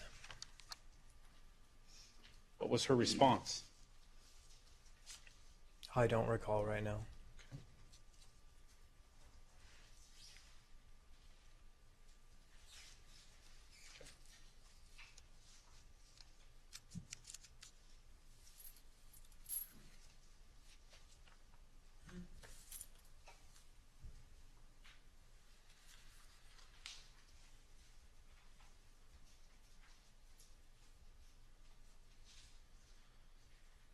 Final line of that text message states, "And start drawing the house plans for the first house to sell." What are you talking about in that text message? She was privy to some information that I was investing in some real estate speculation around that time, building a couple of, developing a couple properties that I had for sale as spec homes, and using that money eventually it was my intention to use the money made from profiting from those to build a house that she was also familiar with the plans for. Now, these plans to build the house, did they predate the murder of Robert Limon? They did. The plans to build the house that predated the death of Robert Limon, were those plans shared with Sabrina Limon? Verbally described, yes.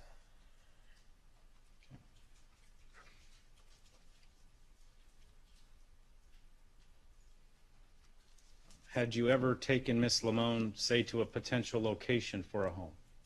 Yes, she did see the property that was to be built on. Okay, when, if you recall, did that occur? It was prior to the murder, and it was sometime in summer of 2014. Okay. Describe that day. What did you do? She was coming into town into the city that I lived in for an appointment, and so we planned to meet up, and I drove her in my vehicle over to the parcel of land, one of the parcels of land that I had and was planning to build on, and we just spent a little bit of time looking out over. It has a nice, pleasant view, and kind of brainstorming on some ideas, and I expressed to her some of my ideas for the layout of the home. Now, when you say brainstorming ideas, what do you mean? I had been working on the plans, the blueprints, I guess you could say, for the home, and so just to capture some of my intentions in the design, I shared with her some of my ideas of its facade work, and to capture the view that was a part of the land immediately behind. There was a nice view, so just letting her know where windows would be, and mezzanines, balconies, stuff like that. Okay. This house that you're eventually planning on building for you and Sabrina, was it going to be a small, tiny house? That wasn't my plan, no. Okay. What was the plan for the house that you verbally provided to Sabrina prior to Robert's murder? Within reason, it was going to be a pretty nice, sort of a modern minimalist Spanish design house, and based on the success of some of the investments I was making at that time, it was going to be paid off cash at the time it was built, and would have a pretty substantial worth for that area.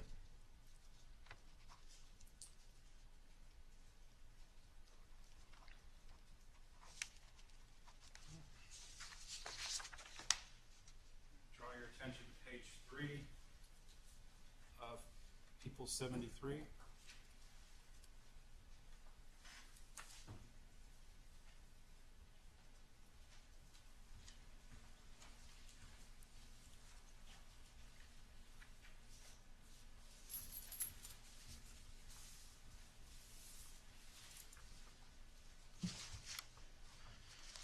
Do you recognize this message as being one that you received from Sabrina at around September 23rd, 2014?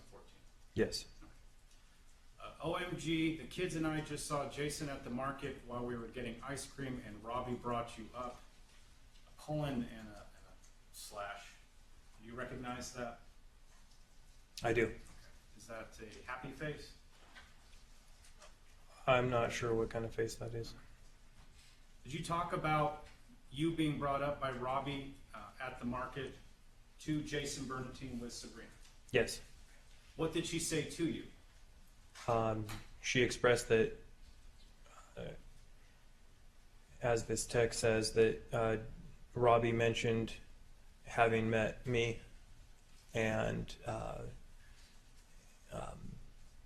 a few brief pleasantries were exchanged between Jason and Robbie at that time. I think Robbie had shared some of the details of knowing me and my work, that I was a firefighter as well. Did Sabrina express her concerns?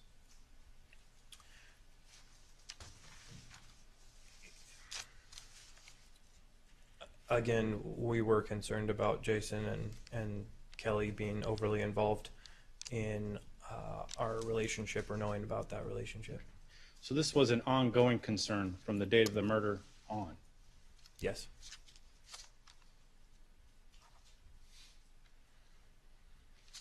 Now, besides writing the letter to Mr. Bernatine, which is in front of you, what other steps did you take to ensure that neither Jason nor Kelly would see you or know you were present?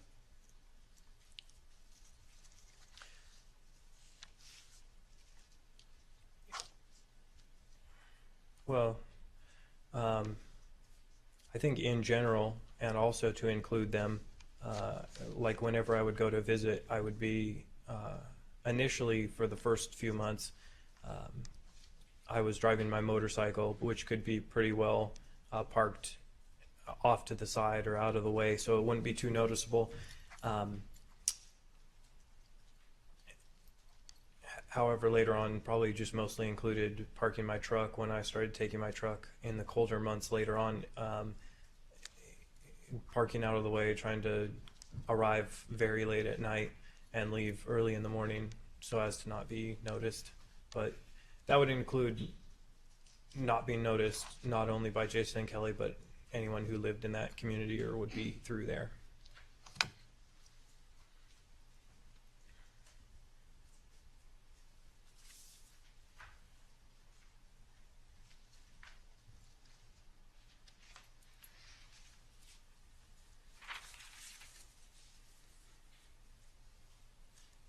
Page 4,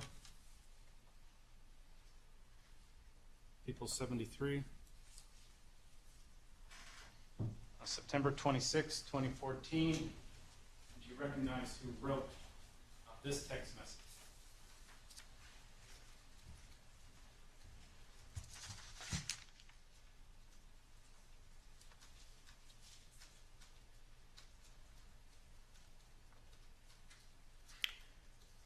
I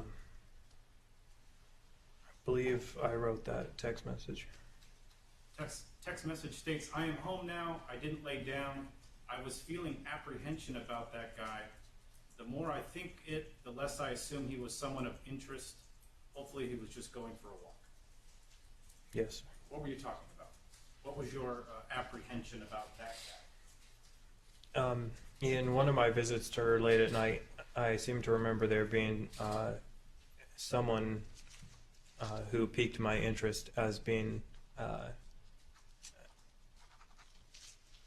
unusual, or someone I'd not seen in that area, and who was walking through that area and kind of paused for a while in front of her house.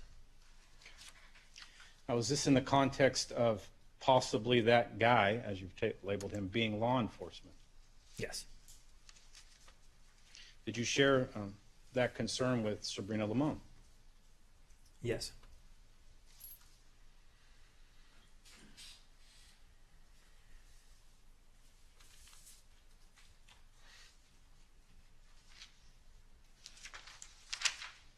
Page 5, People 73.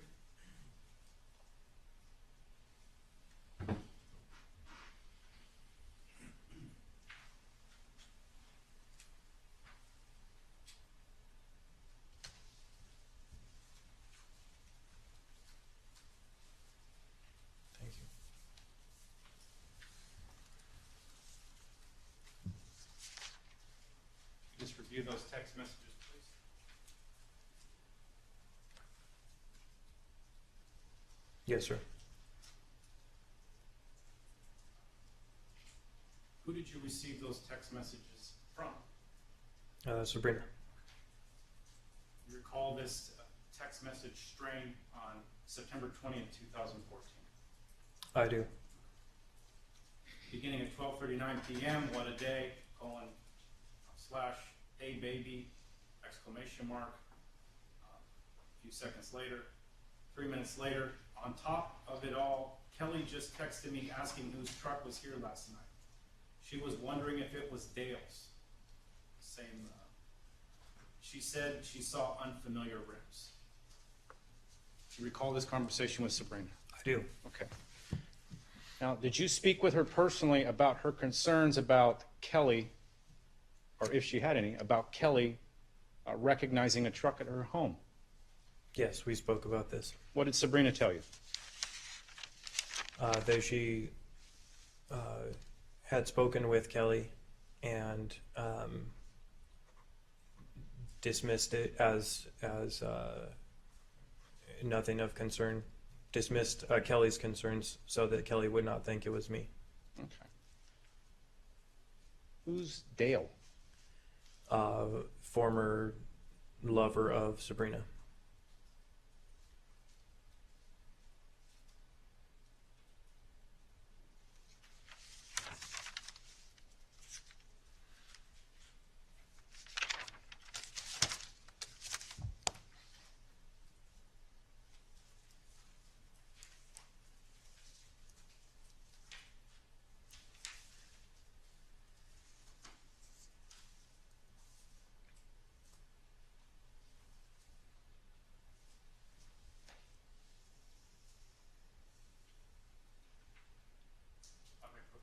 Yes.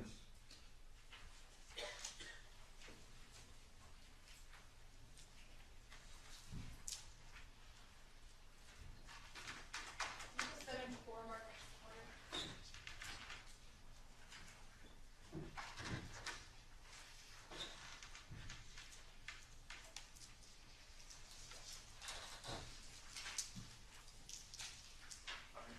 Please.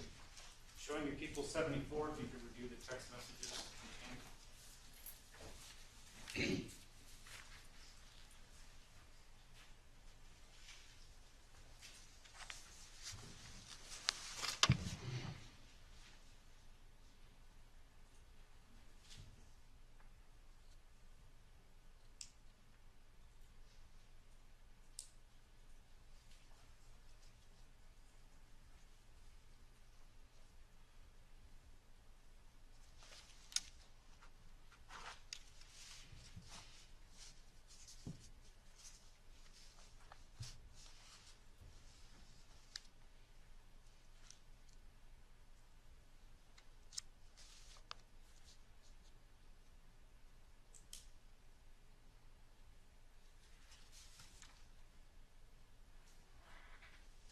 Yes, sir. Do you recognize those text messages? I do. Okay. Who did you receive them from? Sabrina. Okay. All the text messages contained within People 74 are from whom? Sabrina. Okay. What type of text messages are they?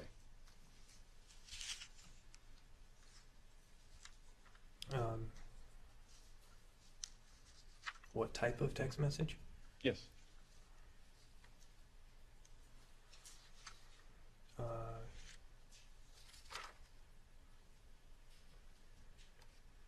If you're asking about their common theme, they're all very adoring kind of text messages. Okay.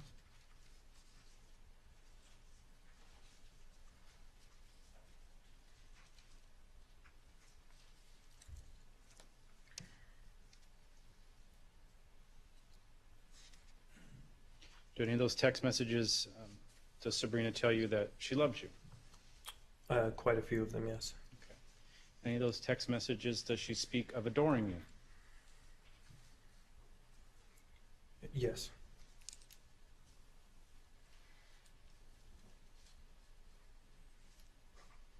What is the time frame for those text messages?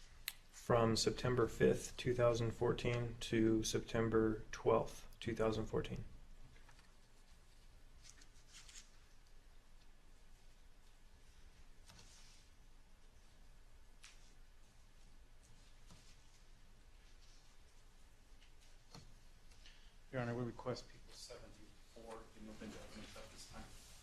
Any objection, counsel? Submitted. Good.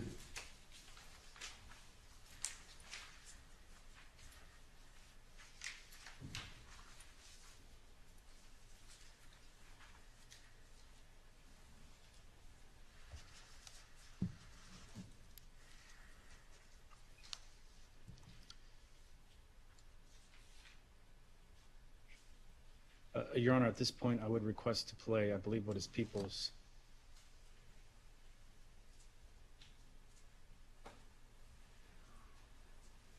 People's 43, previously testified to by Detective Grantham, requested to be moved into evidence thereof to provide transcript signature. 1 second, please, counsel.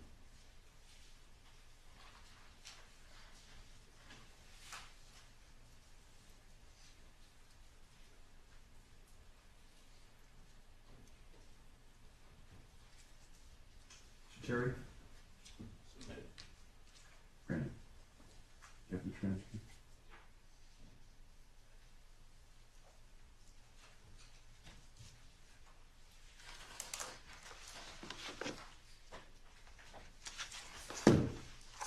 Counsel agree or stipulate, Madam Reporter does not need to take down the contents of 43 in light of the transcripts being marked? Yes, Your Honor. So stipulated. All right. Once again, Deputy Barron's going to hand out a transcript. The transcript is an aid to help you follow along. The actual evidence is what you see or hear, not what you read on the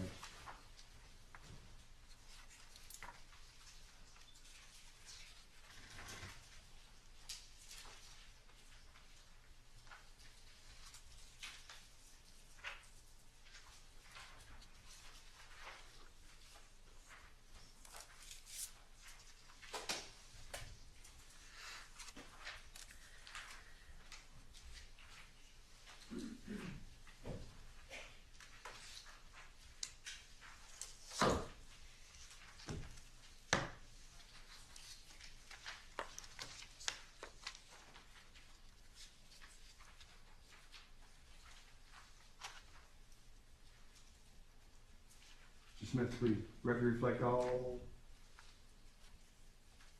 Everybody's got one.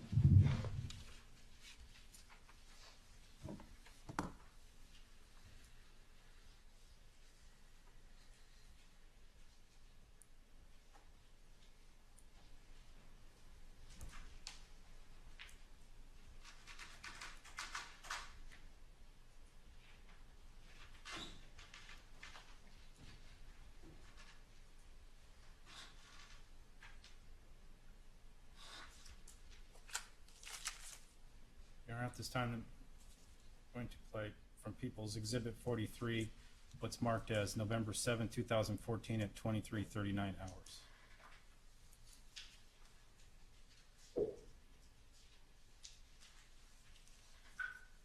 Hi, baby. Hey, Hey, how are you? I'm good. How are you, baby? I'm okay. What's the matter?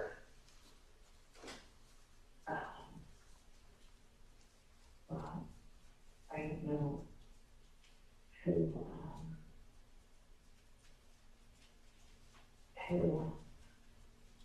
Aaron's best friend is, but he said he has a friend in law enforcement. And he said that they're getting ready to make the arrest of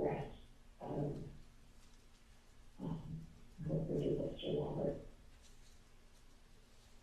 And I just like, oh my gosh, you know, like what?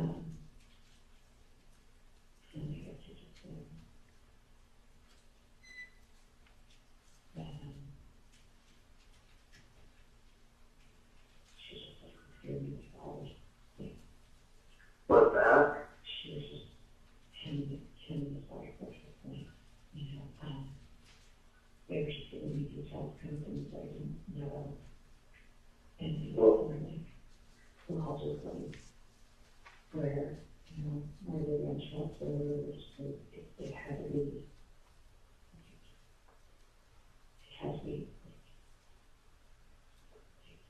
somebody in law enforcement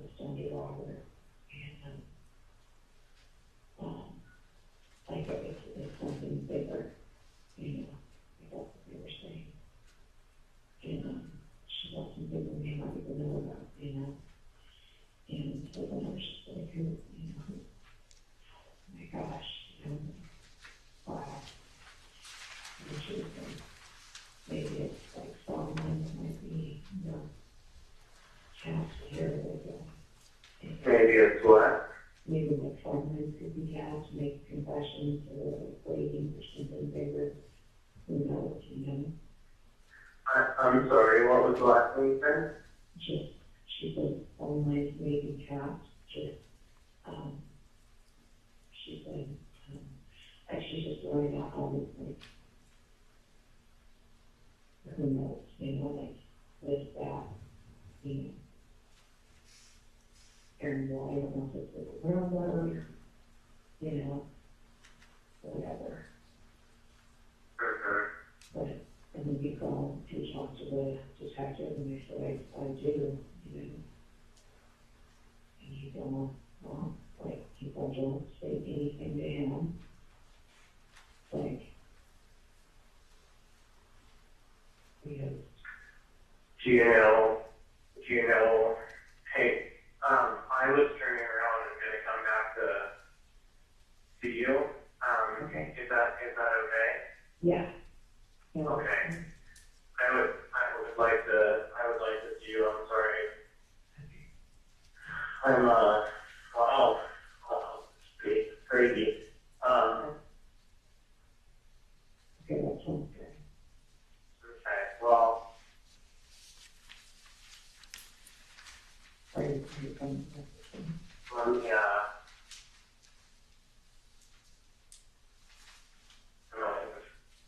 can you hear me? Yeah, I can hear you.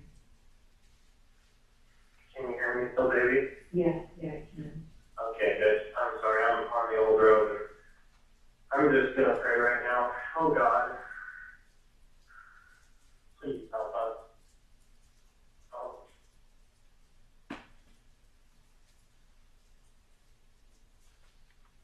Yes, things might be changing here. How do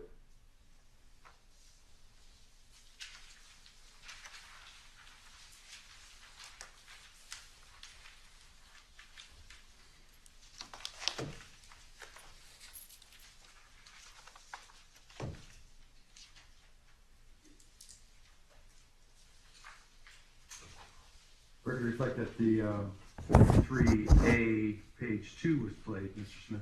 We request 43B transcript audio be played at this time.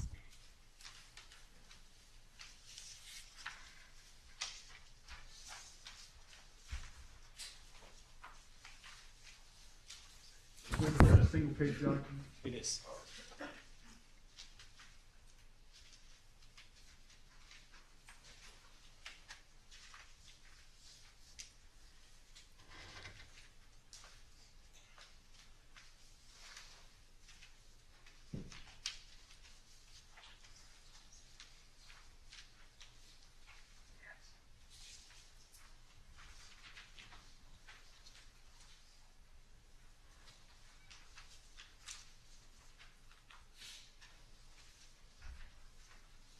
Smith, could you approach for 1 second, please?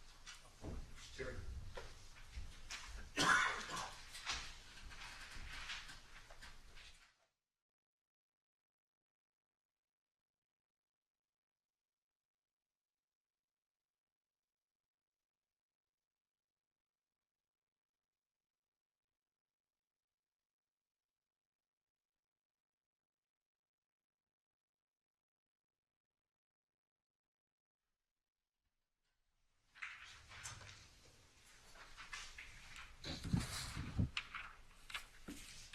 Record reflect that the 2-page document will be 43A, the single-page document will be 43B.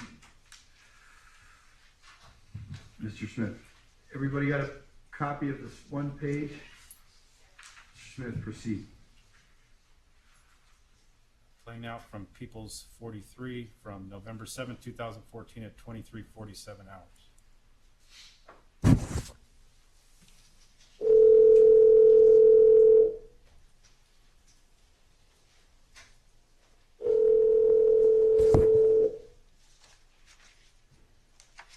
Hello.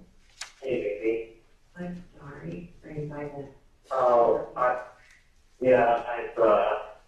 still on the old road and it's kind of got in and out, obviously. I'm gonna be there in about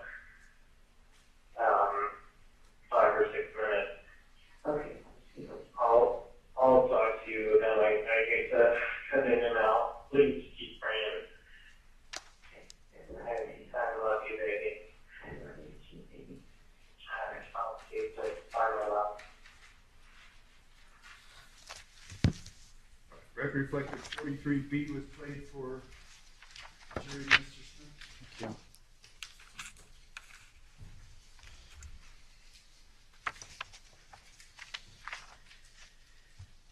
you. Mr. Hearn, after listening to those calls, do you recall that evening? I do.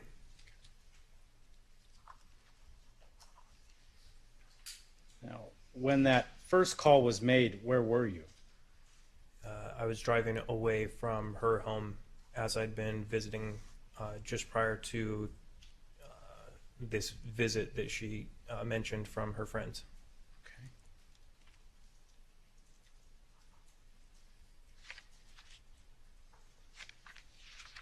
Now, when you were speaking with Sabrina during this call, what was going through your mind? The realization that potentially law enforcement had indeed found some suspects, which could reasonably be Sabrina and I.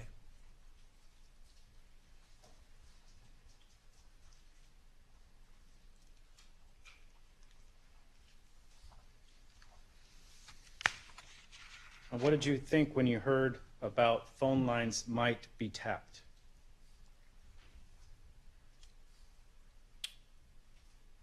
I took it at face value. You say took it at face value. What do you mean? Considered the fact that phone lines may indeed be tapped.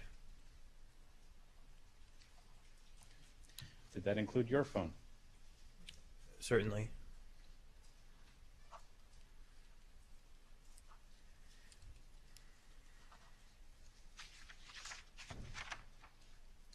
The last portion of that transcript reads, I'm on the old road and I'm just going to pray right now. Oh God, please help us. And then there's a break. Things might be changing here. What are you talking about? The potential that very realistically her and I were becoming the scope of a criminal investigation. Okay. So when you provide that, oh God, please help us, that's in a plural sense, correct? The us is yes.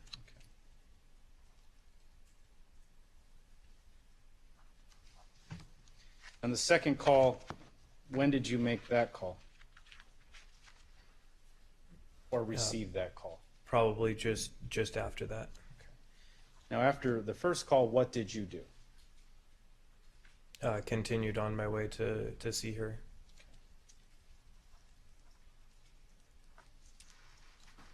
Now, when you arrived at her house, what did you speak about?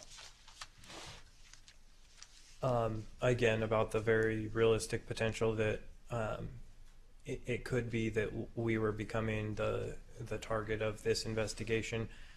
And so as such, just kind of rehearsing some of the aspects of the investigation, what could be known, what couldn't be known, as far as kind of re-going over from start to finish, questioning whether there could have been any witnesses, could anyone have seen me, could anyone have heard me, could anyone have recognized the motorcycle, various, stops I made, and whether there was anything suspicious or that would be remarkable about those. So just kind of rehashing the evidence that might be known to investigators at that point, and whether or not that was significant to us as far as getting caught.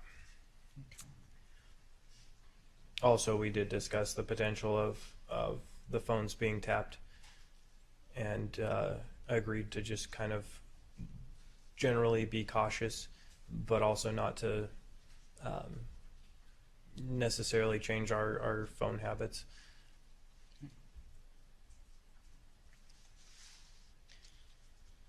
Now, when you said rehearsing the aspects of the investigation, what do you mean by that? I should have said rehearsing the potential aspects of the investigation. I didn't have any direct knowledge of what was being investigated, but just my assumption of what potential leads there may have been. did you lay out a plan in case the phones were being tapped? How you were supposed to act while you talked? That evening, I know we discussed just being cautious, obviously not saying anything that would be directly or that would directly implicate us. But also our intention was to still have our romantic kind of conversations, which could really only lend to the alibi that we preconceived of the idea of not, that there was nothing more than a relationship that we were trying to hide with our secrecy. But we did agree if there was anything serious to discuss, we could discuss it in person. So your agreement was with Sabrina to have a veneer of a romantic relationship that had recently been refreshed, and that's what you're going to put out over the phone.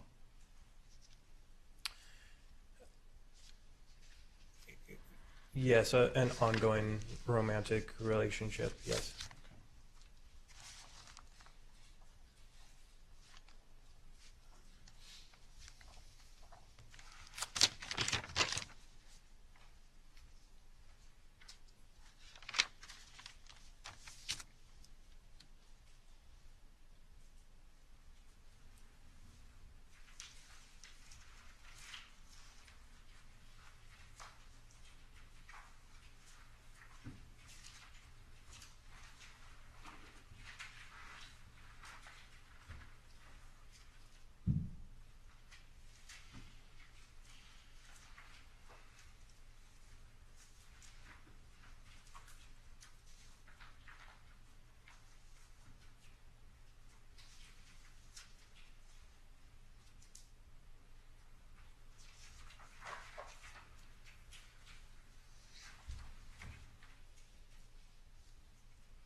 Now, following the murder of Robert Limon, you testified earlier you kind of got rid of some items, correct?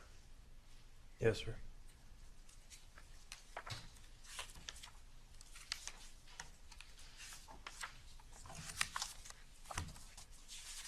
Draw your attention to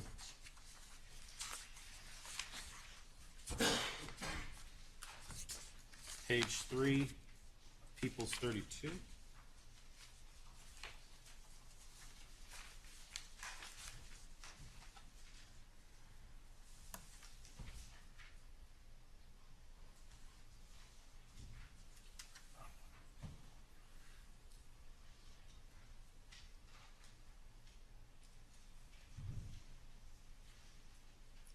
You recognize the building in the picture.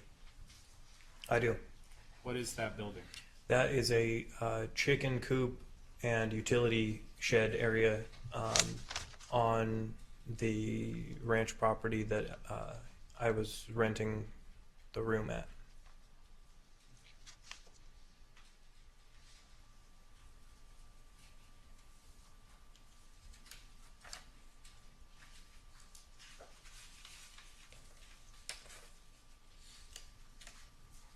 This is page 6. What's been previously testified to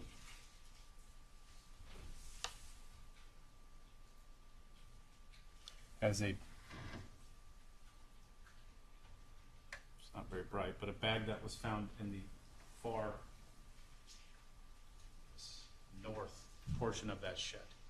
Yes, sir. How did that bag get there? I placed it there. And how did you place it there?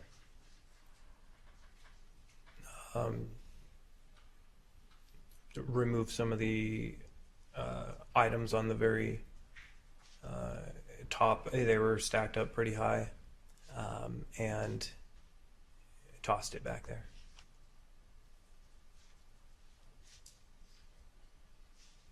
And what type of items were contained within that bag? You know, I don't recall. I know they were all direct evidence or indirect evidence to the crime that I'd committed.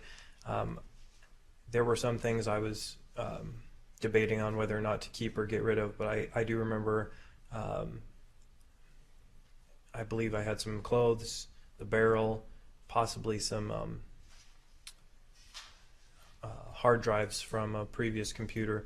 I'm not sure which ended up in which bag. Some things I threw away, some things I retained and would have been in that bag. Okay. Do you recall exactly what you put in which bag? I don't. Okay. But as for items that were in a bag or not in a bag, that's just to the best of your recollection? Yes.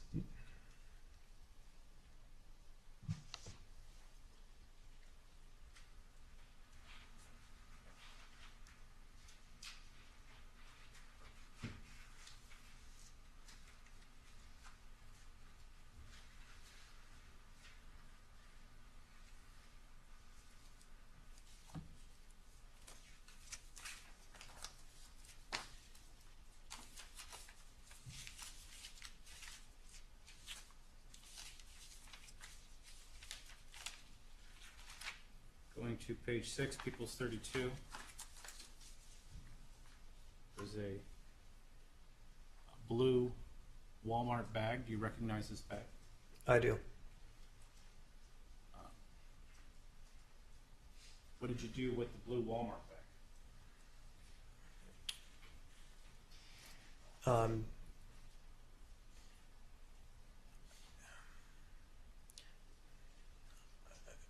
I'll confess I don't recall exactly which things I placed in which bag, but I believe some evidence was put in that Walmart bag, and I don't remember if the Walmart bag was some I put in a paint can or if that was what I put back in the shed. I seem to remember having placed 2 bags in the shed, one on the far north corner and one on the northeast corner.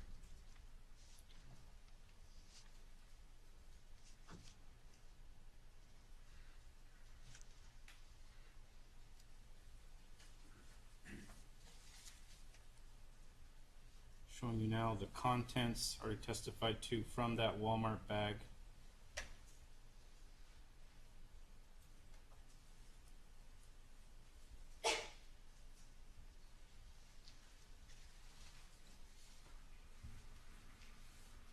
Thank you.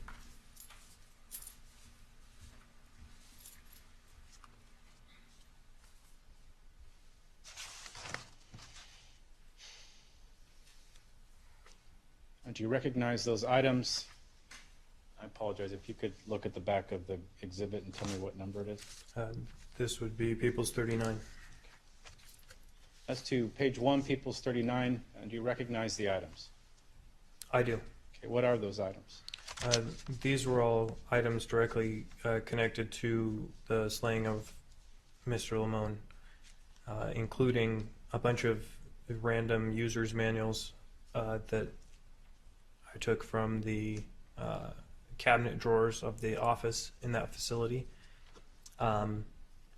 One of the hats that I had purchased around that time, I don't believe I was wearing, but it was one of the hats I purchased. The Maglite, which was used as a silencer, as well as some of the, well, it looks like one of the shoes I might have had. I don't recall exactly how they looked. I only used them that one time. So yeah, it appears that these are all items directly tied to the murder.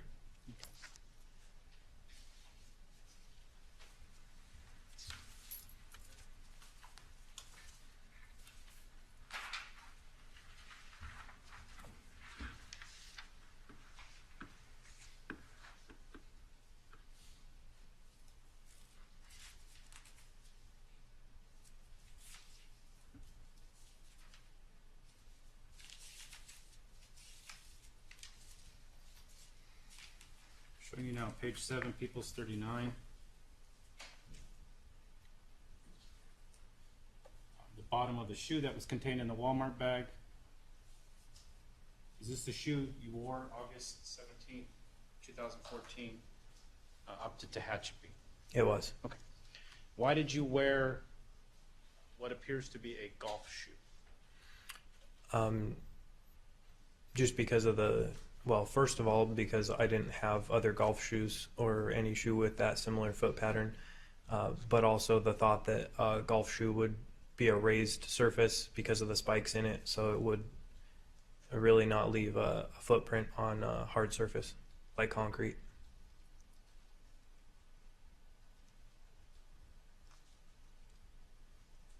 So you wore golf shoes for the express purpose not to leave any shoe prints at the scene. Yes.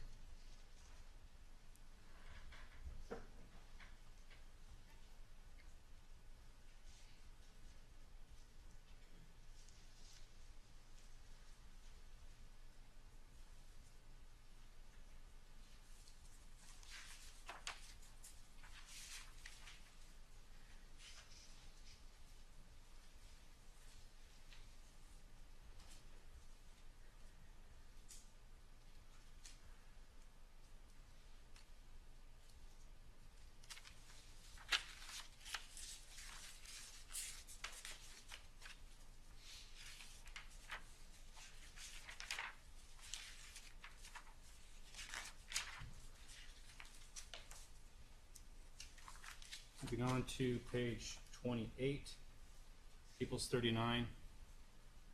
Do you recognize the items? Bring it up to you if you need me to look at the photo closer. Those appear to be some of the items that I placed in the to dispose of or to hide.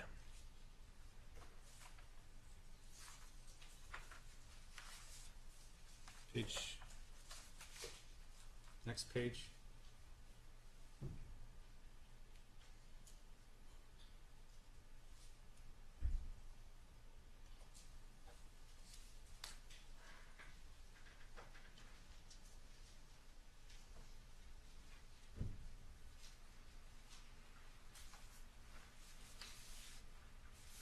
Do you recognize these fragments? No. Now, when you tested the silencer, did you observe whether or not any of these fragments were left behind when the bullet traveled through the baffles? No, I was strictly examining it for noise.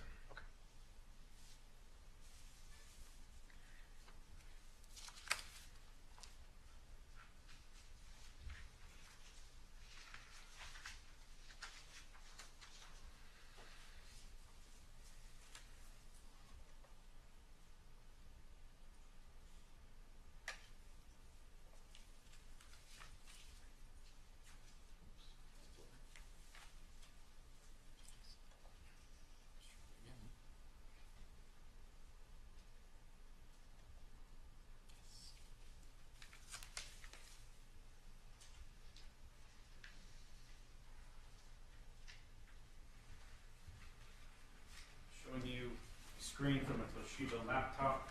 You recognize that Toshiba laptop screen. Your Honor, I would give clarification to the exhibit and page number. I apologize.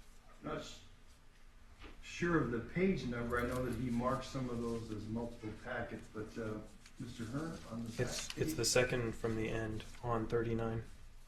Thank you. I just record so reflect. Thank you, sir. Go ahead.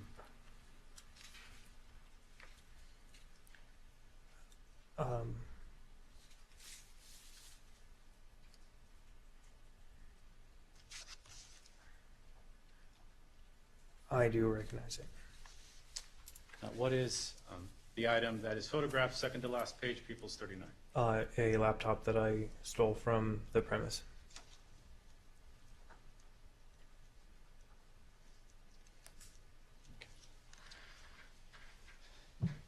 Why did you keep the items that we've just gone through, albeit in the back of a chicken coop?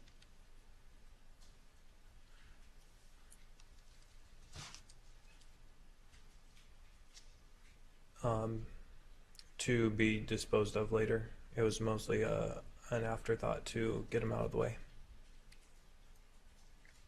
Why did you not immediately dispose of the items? I'm not sure. Would you characterize it as overconfidence in your ability to escape detection?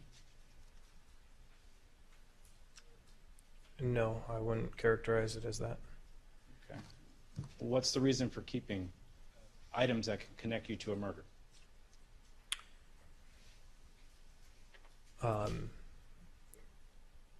Just being, frankly, too busy with other things, and the idea of just getting these out of the way where they wouldn't be easily obtained by investigators was enough to suffice for right then. Those couple months after I killed Rob were a very hectic time as far as my work schedule, school schedule, and then very frequently seeing Sabrina late at night. So I don't want to call it a frantic afterthought, but it was mostly just putting something on hold until I could dispose of it more thoughtfully. Okay. Did you have plans to dispose of it? Those items that are in People's 39 or photographed in People's 39? Yes, all those items it was my intention to dispose of at some point.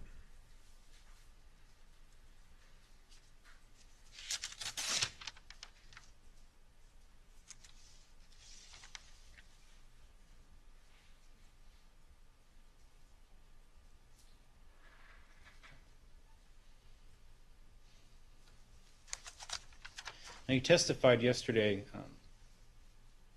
about life insurance, whether or not you recall a particular search. And you also testified that you spoke with Sabrina about BNSF and their settlements, or assisting her in that. Do you recall? I do. Okay. Did you ever discuss with Sabrina Limon what she might receive financially from the death of her husband, Robert Limon? Yes. When do you recall first speaking with Sabrina about what she could expect to receive upon the death of her husband? In those months after his death, I have distinct recollection of a few conversations that included not only the mention of a life insurance payout that she did receive, and then also a potential for future litigation or settlement with BNSF based on the fact that he had died while at work. And so I looked into that a little bit. She had mentioned that she was in contact with some liaison with BNSF, and they were speaking with her about litigation or settlements. So we discussed in some detail some of her ideas and my ideas as far as settlements with BNSF. Okay.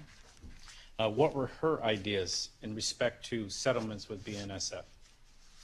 I remember one specific request that she was going to make was that her children be able to continue on with some of the benefits that they had them on as far as health, dental, vision, some of those insurance monies.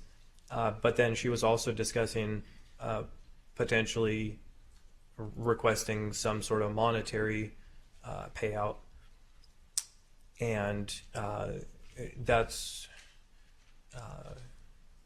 my advice to her was to refrain from that, just so it didn't seem suspicious or raise red flags as far as being overly selfish or anything like that.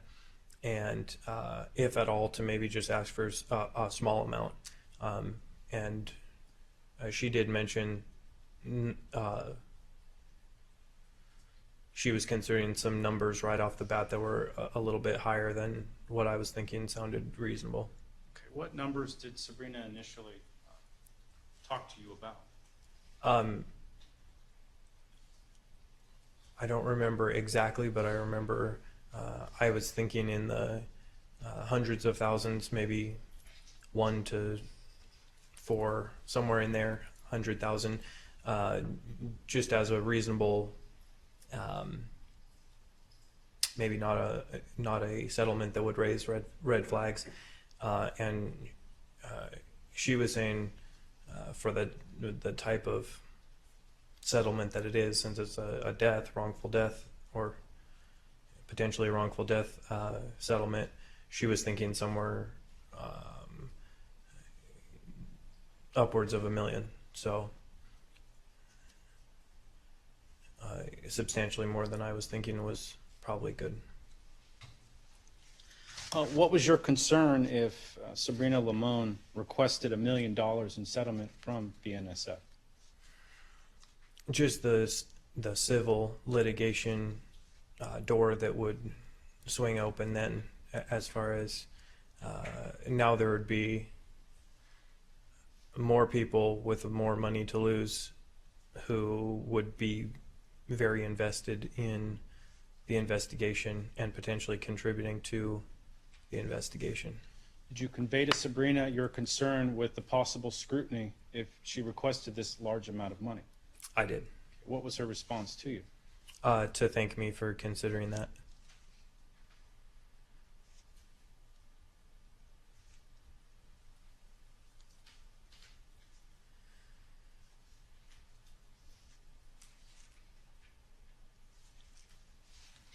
Mr. Smith, Mr. Terry, can I see you for a second, please? 1 second, please.